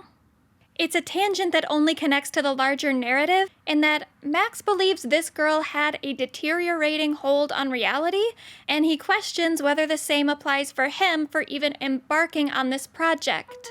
In that way, it's a pointless rant that should have been cut from the document completely. But the fact that this piece of text remained within this manifesto that Max decided to share with the world unintentionally reveals a lot about how Max views women, and that absolutely contributes to how he writes and talks about Carly Rae Jepsen. In his interview with Shelby Sells, Max admitted to cheating on a girl who he says he also gave a crippling social anxiety, self-loathing, body dysmorphia, eating disorder to, saying, I mean, you can't really give someone any of these things, but the seeds of these things were there inside of her. We were in such a sort of unfair, fucked up relationship. Not the kind where there's a lot of yelling and screaming. The actual relationship was very nice and loving, but I was so fickle about her body. I'm not shy. I would just blurt out shit all the time. She ended up completely changing how she dressed and how she looked for me. That chick will never talk to me again. It also took her like a year to realize that this happened. After we broke up, she came out of it like a trance and decided that she hated me forever. Which even now, I don't know is really fair, because there was a lot of moving pieces of that relationship. That said, I'm the bad guy in that relationship 100%. Looking back at it, I totally destroyed that girl, and I really loved her. I was 23 when it ended and 21 when it started. I wrecked her because she was there to be wrecked, basically. I really loved her. That was the sad part about it. And then, I've cheated on a lot of chicks. I can tell you why I think I really do it. Opportunity. I think I'm a guy who seizes every opportunity out of fear that it won't be there again. So let's say I'm dating someone. I meet a girl who's clearly down to fuck. I'm mainly doing it because if I don't fuck that girl now, when will I fuck that girl? I lose the opportunity. I don't think that anyone will ever change it. I don't think I'll find someone and think, oh, this is the one I'll never cheat on. I think it has to come from me, and I'm trying. I think also the fact that I ultimately don't take many of my relationships super seriously because I don't give a fuck. I mean, I like the girl, but I wish there was a way to like the girl without needing to be so connected to them. He also said, I can't date chicks who haven't figured out their orgasms. I've met a lot of chicks who don't or can't come during sex, but still go on and on about how much they love sex, and it throws me a little because I'm like, do you though? When he started to get backlash for this interview, Max responded with an attitude that, you'll see soon enough, is one of the most dominant sub-themes of the Max Landis pattern, attempting to use self-awareness as an excuse for his actions. The interview was not about trying to appear good, moral, or humble. It was just questions about sex, a topic I'm conflicted about. I recognize how someone could misread it as bragging, but they'd have to cut out the ugly negative critique of the behavior I described. I think when you open yourself up the way I do and judge yourself publicly and honestly, you stand to come off looking like an idiot. Fast forward to 2017, in the era of A Scar No One Else Can See and the Me Too movement, when more damning information about Max started to hit social media. When the Netflix Twitter account tweeted promotion for Bright, actress Anna Akana responded, written by a psychopath who sexually abused and assaults women, right? Cool. That tweet was posted in December of 2017, but a month earlier, musician and writer Ali Gortz also tweeted, can't imagine who is more scared in a post-Weinstein world than a famous director's son. After all that, video game developer Zoe Quinn tweeted, sometimes men who commit sexual assault are talented screenwriters and their work comes with baggage. Other times, they're Max Landis.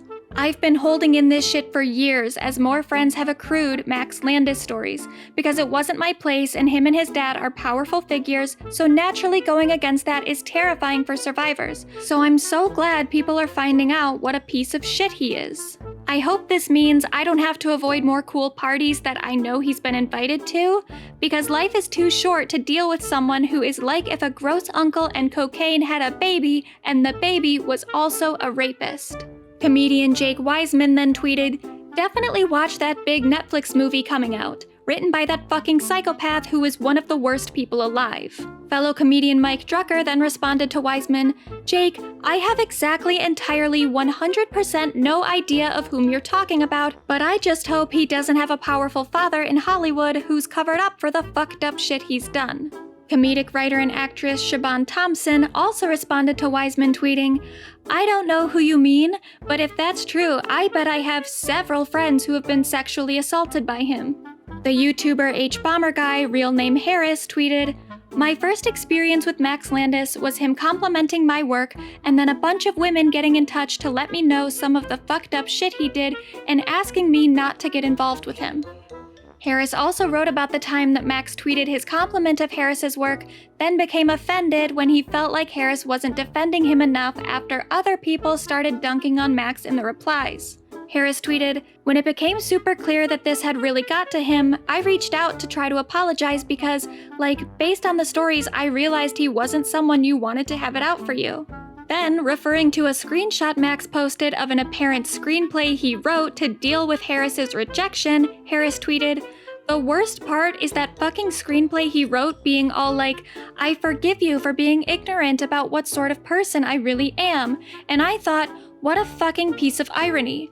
I'm apologizing to you because I know exactly what sort of person you are."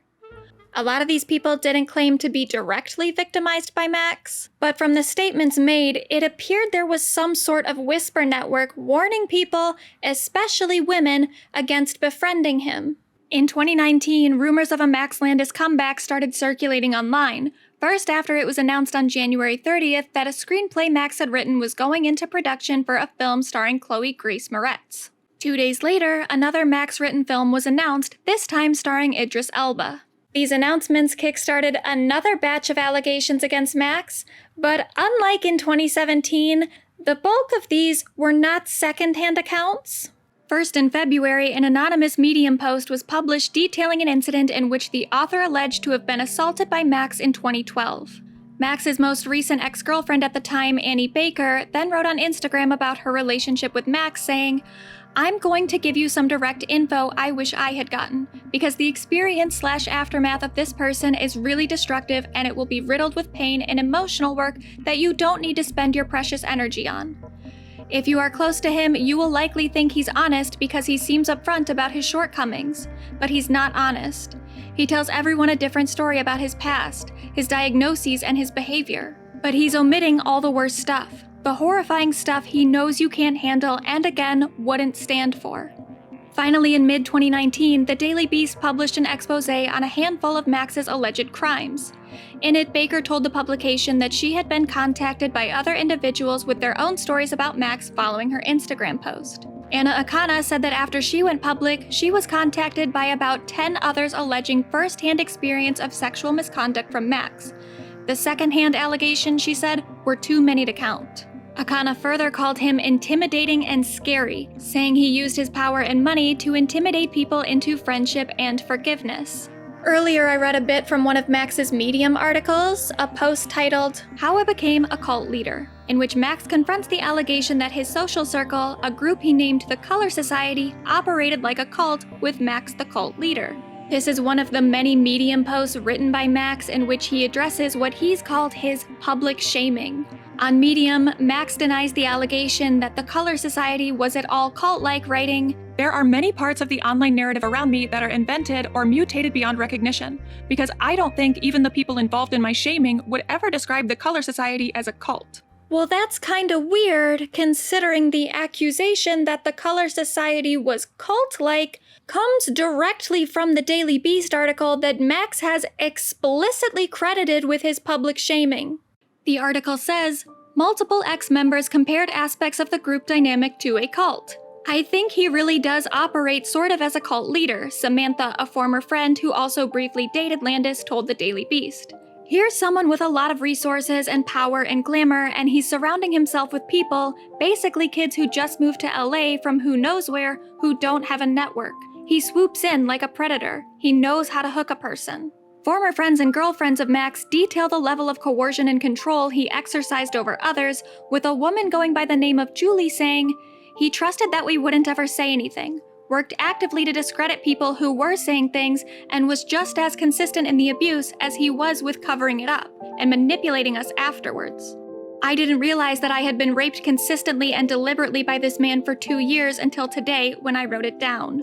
Julie went on to say, "He'd isolate me from friends, make sure I wasn't invited to things, tell them terrible things about me even after we dated, after I found forgiveness for him. He discredited any person who criticized him and started smear campaigns on pretty much every person who has ever been his friend. This behavior was corroborated by others quoted in the article, including by a woman going by the name Lainey and another going by the name Veronica. Veronica said of her time with Max, "I began to notice how he treated people who crossed him. He created a group chat with his closest friends where he would essentially character assassinate people he didn't like to us. His character assassinations carried weight. People were iced out of the circle and lost friends and opportunities all over lies that he told us.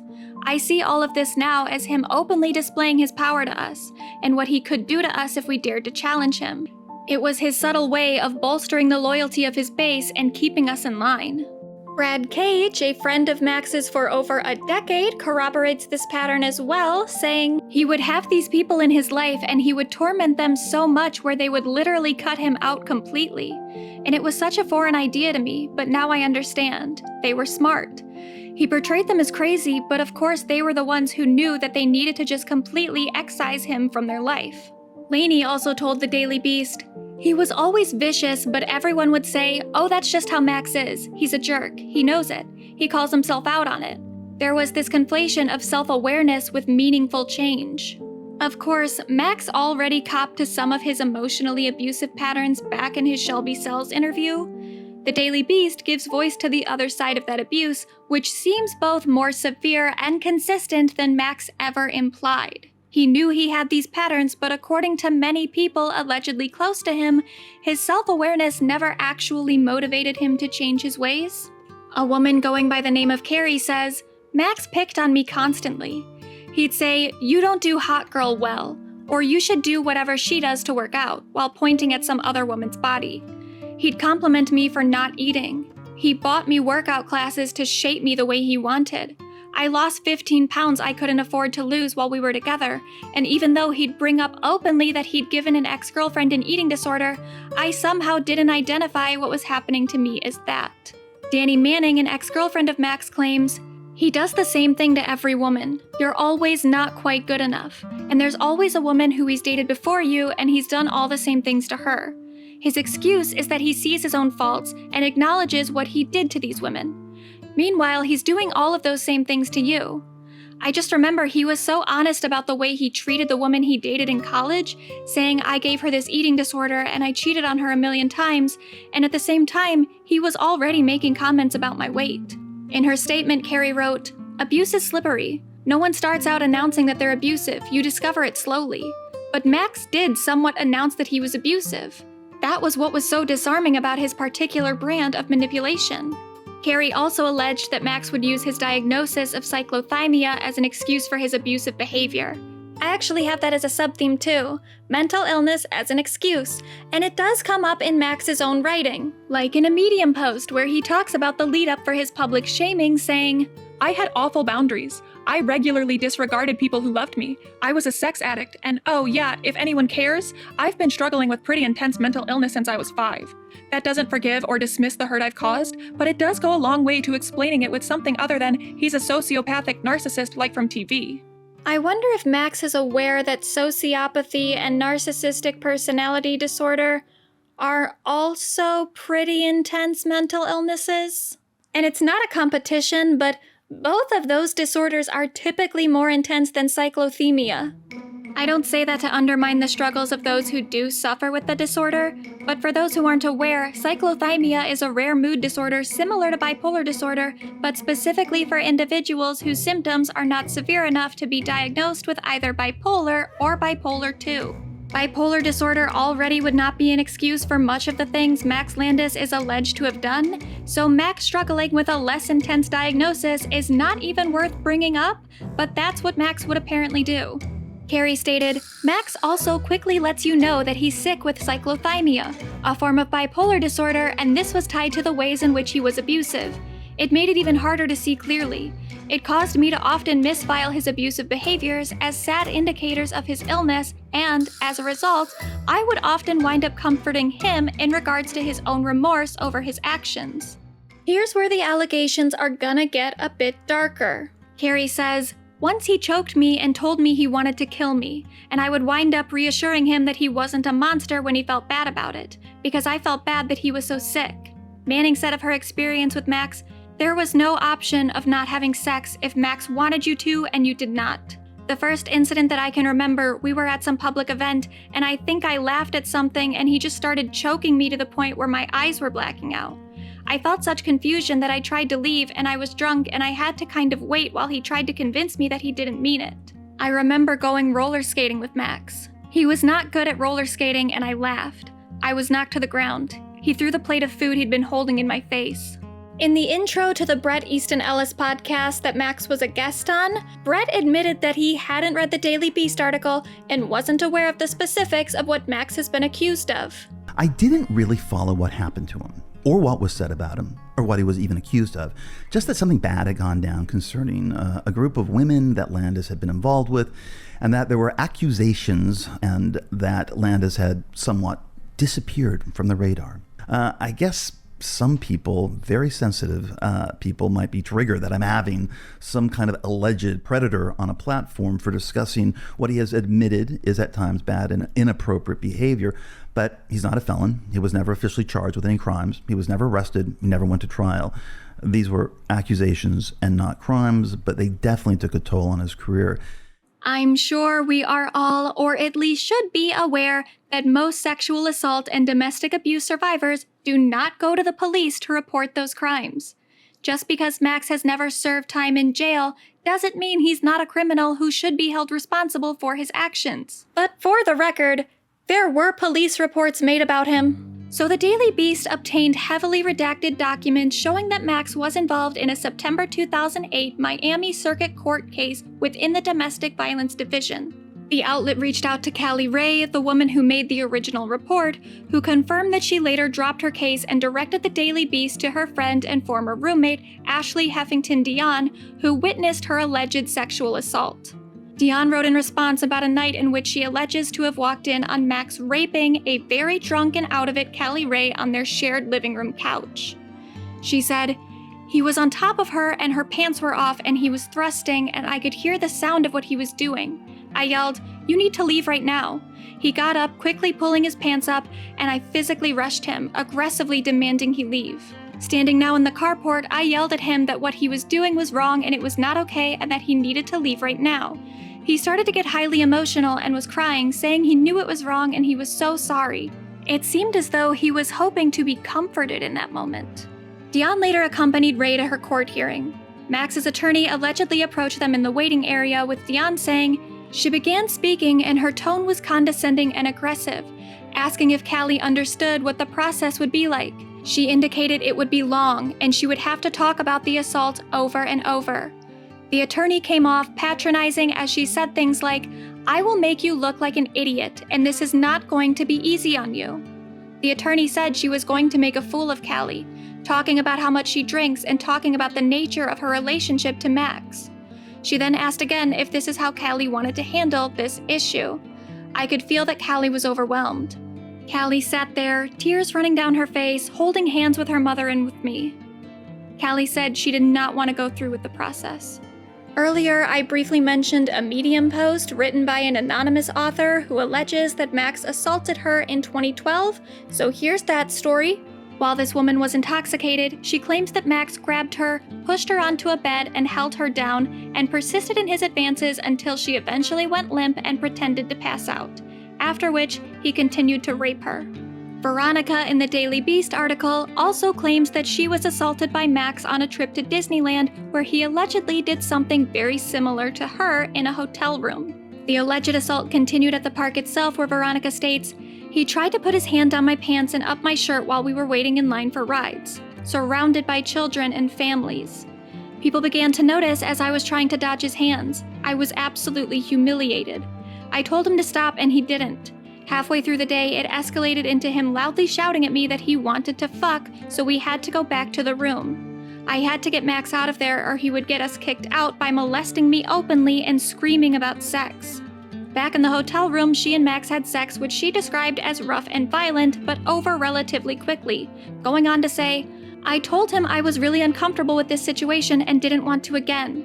He became enraged and began screaming at me and throwing things in the hotel room around. I shrank into a corner on the far end of the hotel room to put some space between us, and then he loudly complained that I wasn't being a good date. In the morning, Veronica alleges that Max woke her up by performing oral sex on her. She said, "I was frozen in fear. When he noticed, he said, 'You know you can ask me to stop, right?' I said, 'Oh, I can? Then yes, please stop.' He actually continued for a moment before deciding he was bored." At one point, Annie Baker alleges she tried to cut off sexual contact with Max, however she was pressured into resuming their sexual relationship during a car ride in which he pushed her head toward his penis. In a later incident, Baker recalled, "We finished having sex and we were standing naked in this kitchen and I slapped his butt, and he said, 'Don't slap my butt.' And I said, 'No, I'm going to,' in a way that I thought was playful, and he snapped, is the only way I can describe it. He turned around and he put his hands around my throat and he got very close to my face and he said, 'I will fucking kill you. Do you understand what I'm saying? I will fucking kill you.'" Earlier in their relationship, Baker stated that one night after her and Max had sex, he opened up his computer to show her a very long list of the names of women he'd slept with. She said, "At the top was a key he had made to rank each experience as enjoyable or not, exciting or not, etc. Some of the women weren't listed by their names, just by their ethnicity and the location of the encounter, because he didn't know their names. He scrolled to the bottom and showed me my name, with his rankings next to it. When Baker started to cry, Max looked at her expressionless. He said he had shown the list to other women and that they had had the same reaction as Baker, so he didn't know why he kept doing it. This list, Baker said, and the way he went about showing it to the women who were on it, was one of the most telling things about the way he viewed women. He collected experiences with women for his own enjoyment and ego, and then turned those experiences into pain and devaluation for as many women as he could. Around the time Baker left Max was around the time the allegations about him were beginning to spread, threatening to damage his reputation and career. She claimed, "When he was ready to cop to stuff, he would say, 'Okay, fine, I've made women feel used. I've been a shitty guy, but I have never ever let it bleed into my work life. I've never had a sexual relationship with anybody on set. I've never been inappropriate with anybody on set.' He said, 'That's not what kind of a monster I am.' He said, 'Everyone who's ever worked with me will say that it was the best experience of their life.'" Guess what, though? He was lying. Allegedly. Now, this next part is kind of funny to me in the way that bullshit Max spews is often funny to me in that it's so painfully dumb. Max has denied the accuracy of claims made in the Daily Beast article, of course, but never by really addressing the specific claims themselves. In all his rants and interviews regarding his public shaming, he never gets into the details of the allegations against him.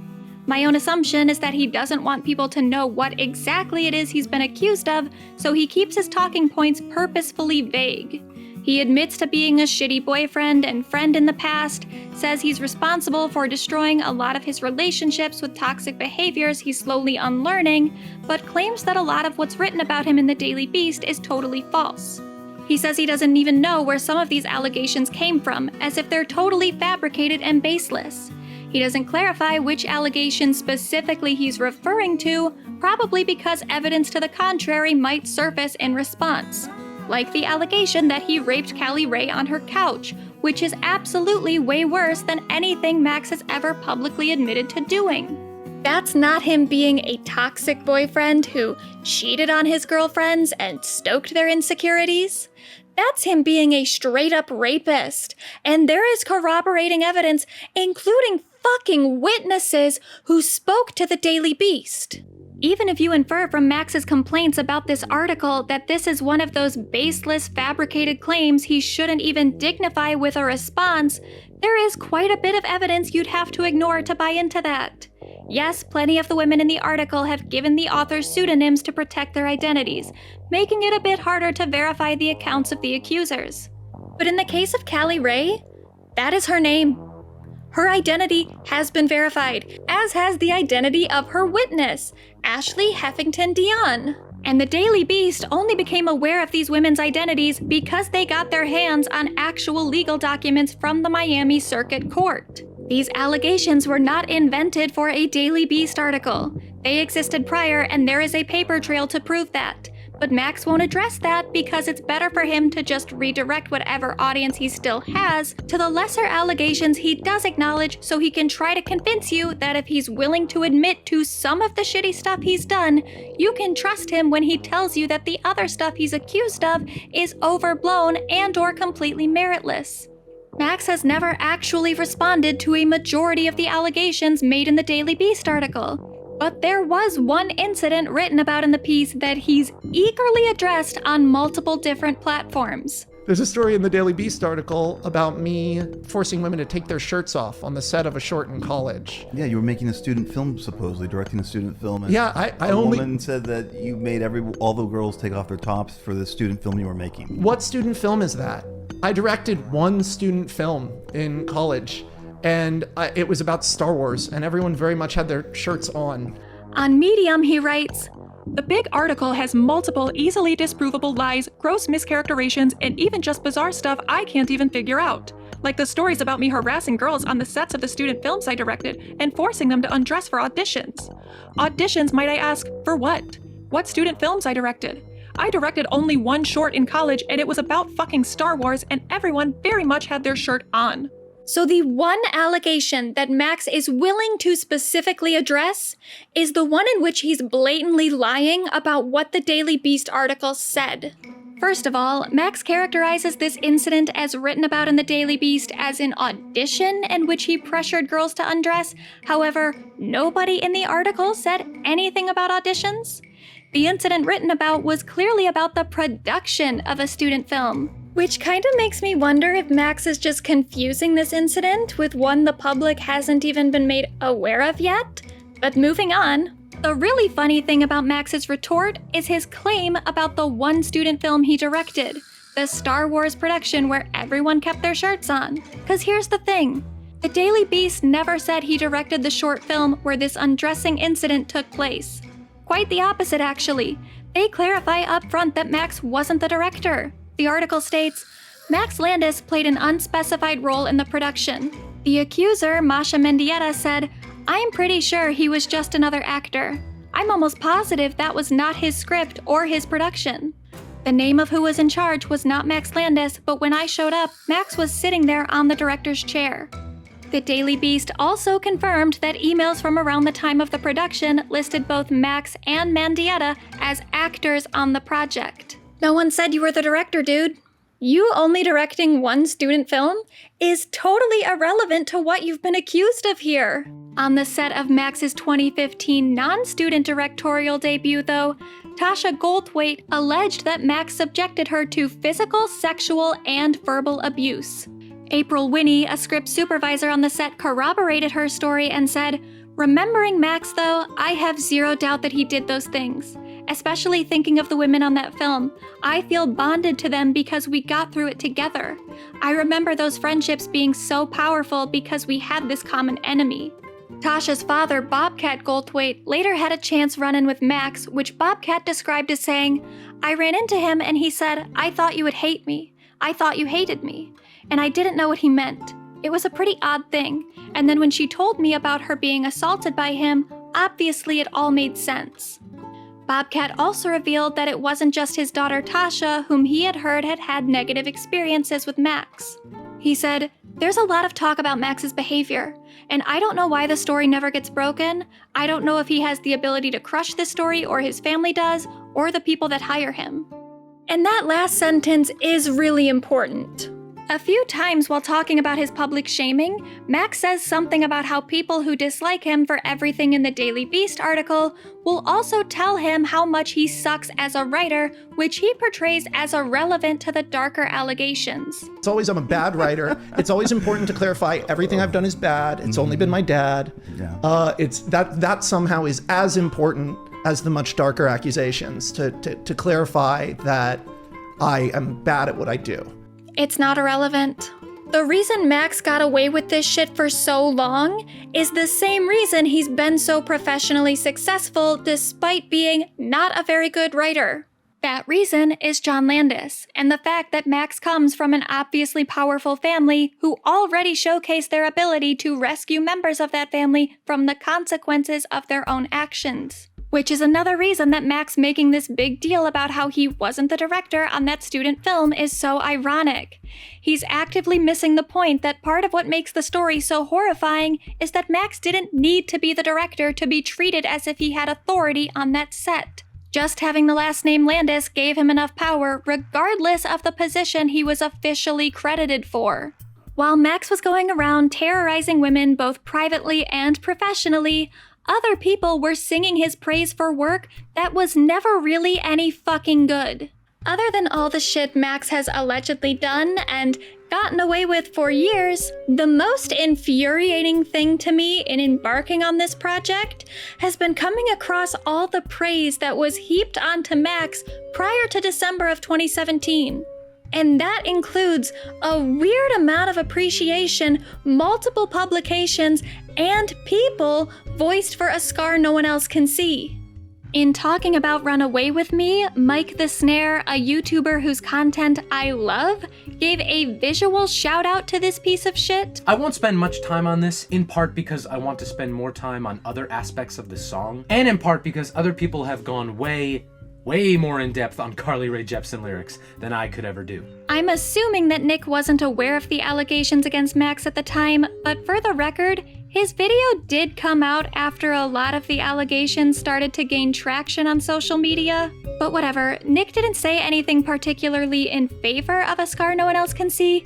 He just said that Max went more in depth in his lyrical analysis than he could ever do. And is it really that you couldn't do it, Nick? Or that you wouldn't because it was a totally unnecessary and self-indulgent thing to do?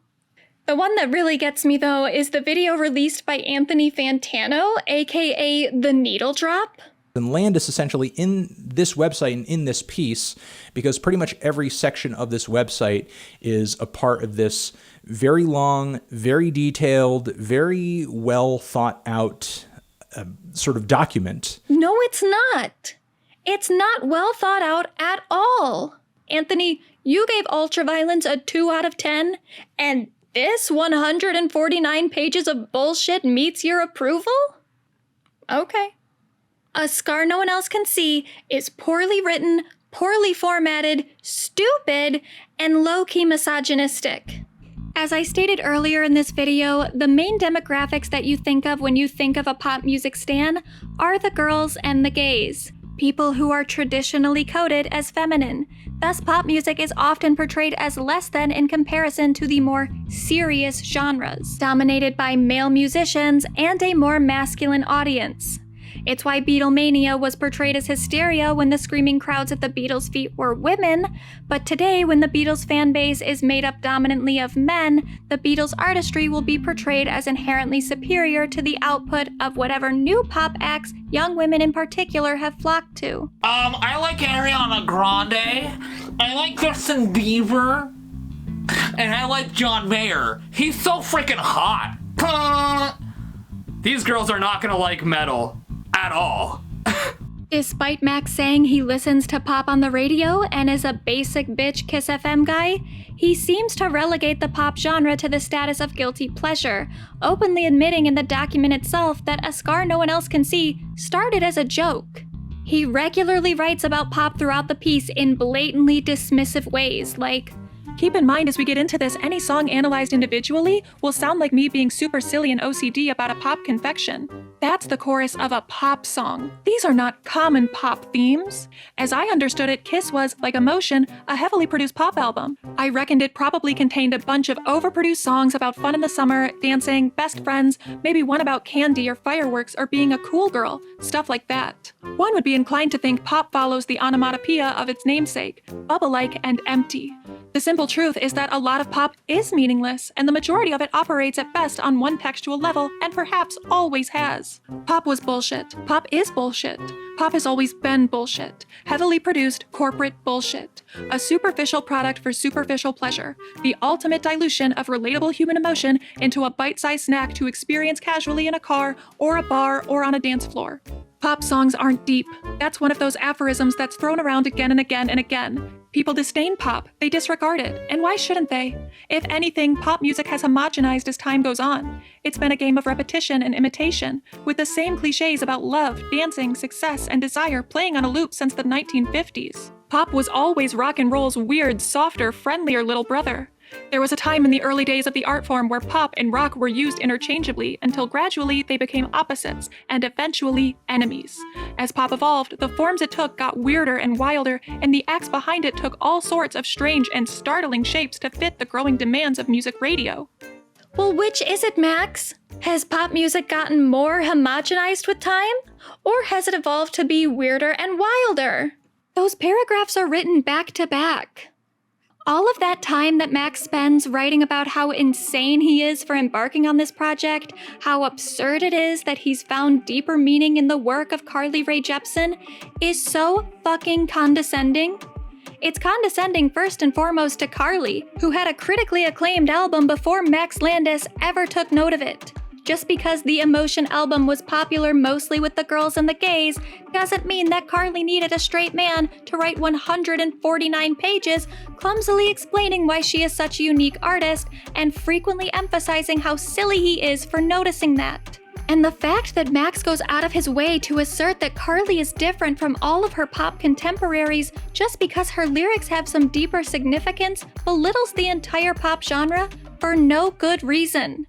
And let's be clear, it's not just that Max thinks Carly's music is superior to other pop music. He makes it a point to tell you he's not comparing Carly to other pop artists in general. He's specifically comparing her to other female pop artists. And much of what Max seems to like about Carly is in the kind of female she presents herself as, or rather, the kind of female she doesn't present herself as.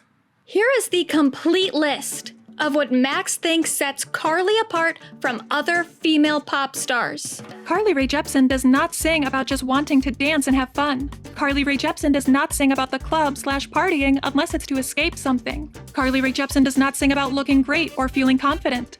Carly Rae Jepsen does not sing about openly treacherous boys or being betrayed. Carly Rae Jepsen does not sing about memorable good experiences. Carly Rae Jepsen does not sing about wanting to be successful, beautiful, or powerful. Carly Rae Jepsen does not sing about reciprocated dedication in a relationship. Carly Rae Jepsen does not sing about feminism or empowerment. Carly Rae Jepsen does not sing about sex or seduction for the thrill of it. Carly Rae Jepsen does not sing about successfully getting over a breakup. Carly Rae Jepsen does not sing songs about vengeful condemnation nor open rejection. With only one exception, Carly Rae Jepsen does not sing about abstract concepts. With only one exception, Carly Rae Jepsen does not sing about other women. One of the sub-themes of Max's misogyny is his categorization of women. There are the bad ones, like the ones he ranks poorly on his spreadsheet of sexual conquests whose names he doesn't always ask or remember. And there are the women he couldn't make come, whom he's decided just aren't that interested in sex. And of course, there are the parasites. Women whose beauty leads rich and powerful men to want to buy her into their lives, sweep her off her feet, only for her to jump ship as soon as something more interesting comes along. But there are good ones too. He told Shelby Sells, for instance, that he likes girls who laugh at his jokes. As a partner, Max specifically sought girlfriends whose insecurities he could manipulate until they developed eating disorders. Makes it a little eerie when you think about the fact that one of the first things that Max mentions when he's talking about what makes Carly such an engaging artist for him is his idea that Carly Rae does not sing about looking great or feeling confident. She also doesn't sing about wanting to be successful, beautiful, or powerful. She doesn't sing about feminism or empowerment, and only with one exception does she sing about other women. Carly Rae Jepsen, as conceived by Max Landis, is a woman who is endearingly shy, who seeks connection with a male partner but is always vulnerable to a man's rejection.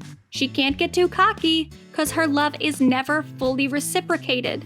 The entire Jepsen pattern is based on Max's perception that Carly Rae Jepsen, as the narrator of her songs, is incapable of being in a stable, happy relationship where she feels good about herself. It's a weird thing for someone to fixate on as intensely as Max Landis has, but it's his favorite thing about her. She doesn't write about reciprocated dedication.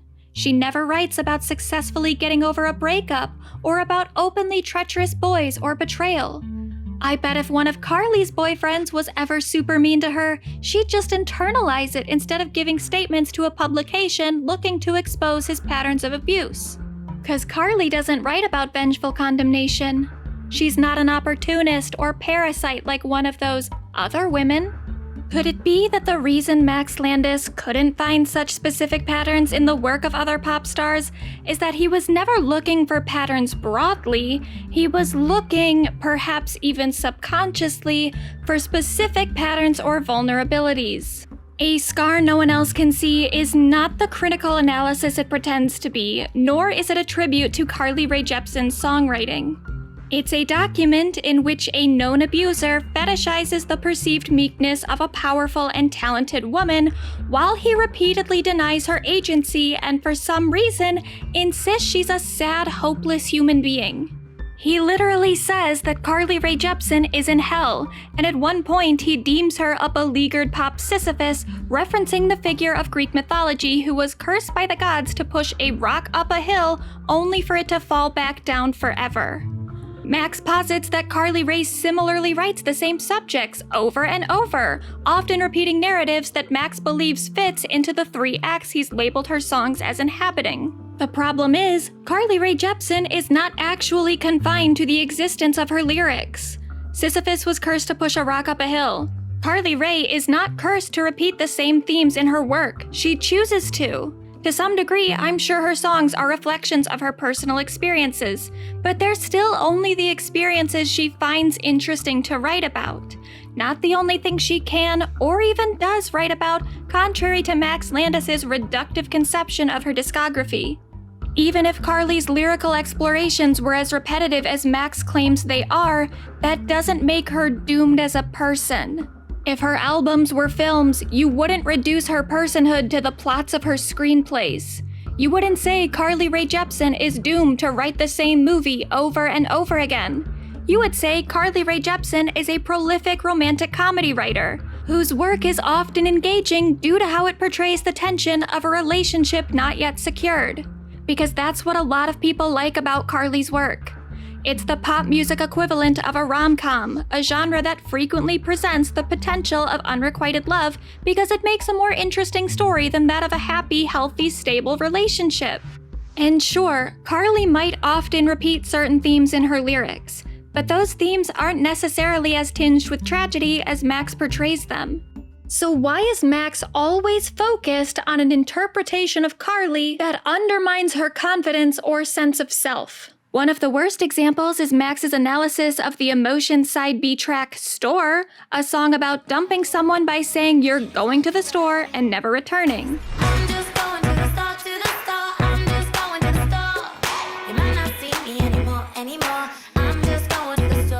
Because there is one line in the entire song that mentions Carly's interest in another boy, the single line being, "But I wish I was next to him," Max then has to interpret the rest of the track as being about Carly's infatuation with this new man, even though we have no context for Carly's true feelings toward this guy.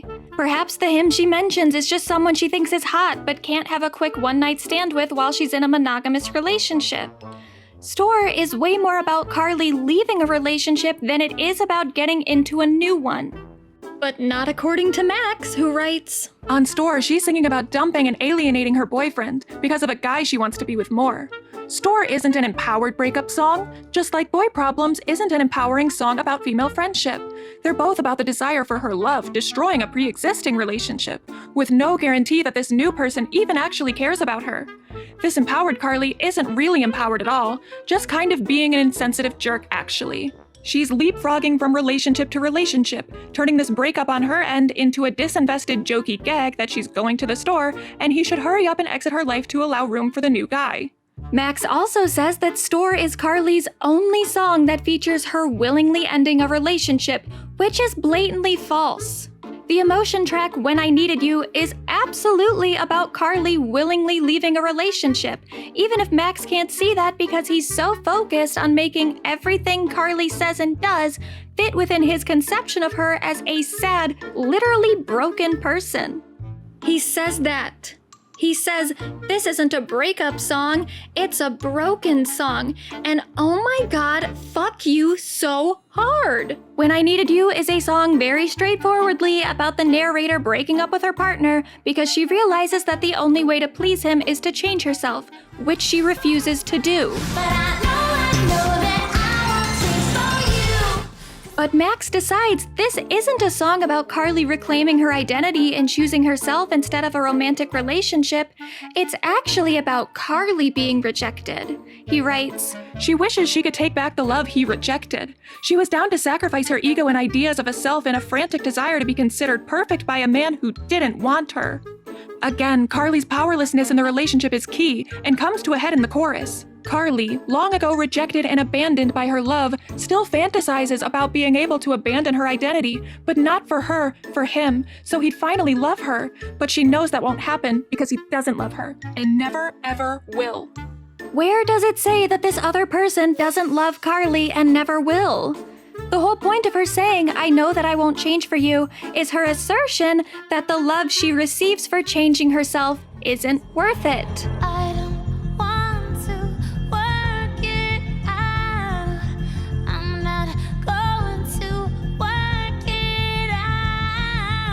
So how the fuck do you listen to this song and conclude that Carly is powerless or that she is willing to succumb to another person's idealized conception of her when she repeatedly states that she is not?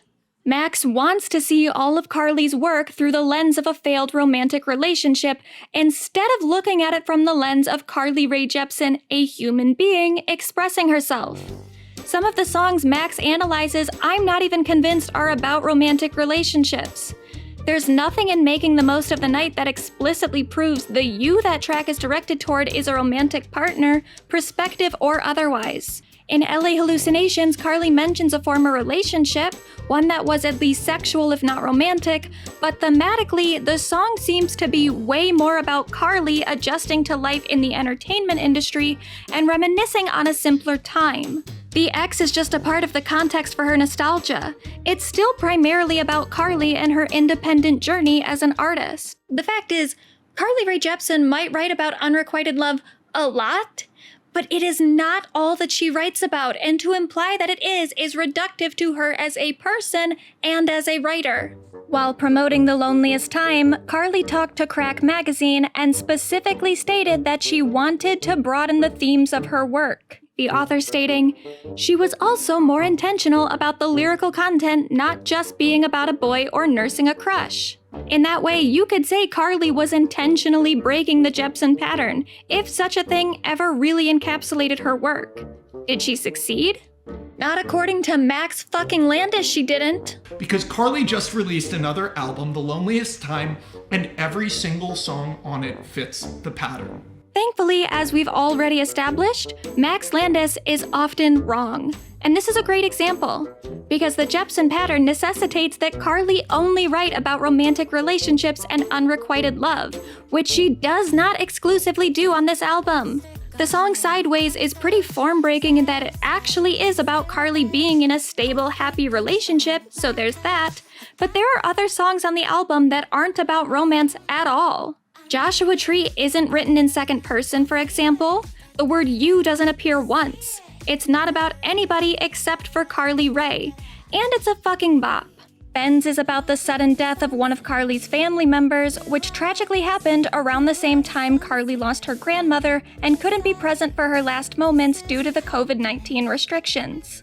And on Western Winds, Carly reconciles with the physical distance between herself and her loved ones due to those restrictions.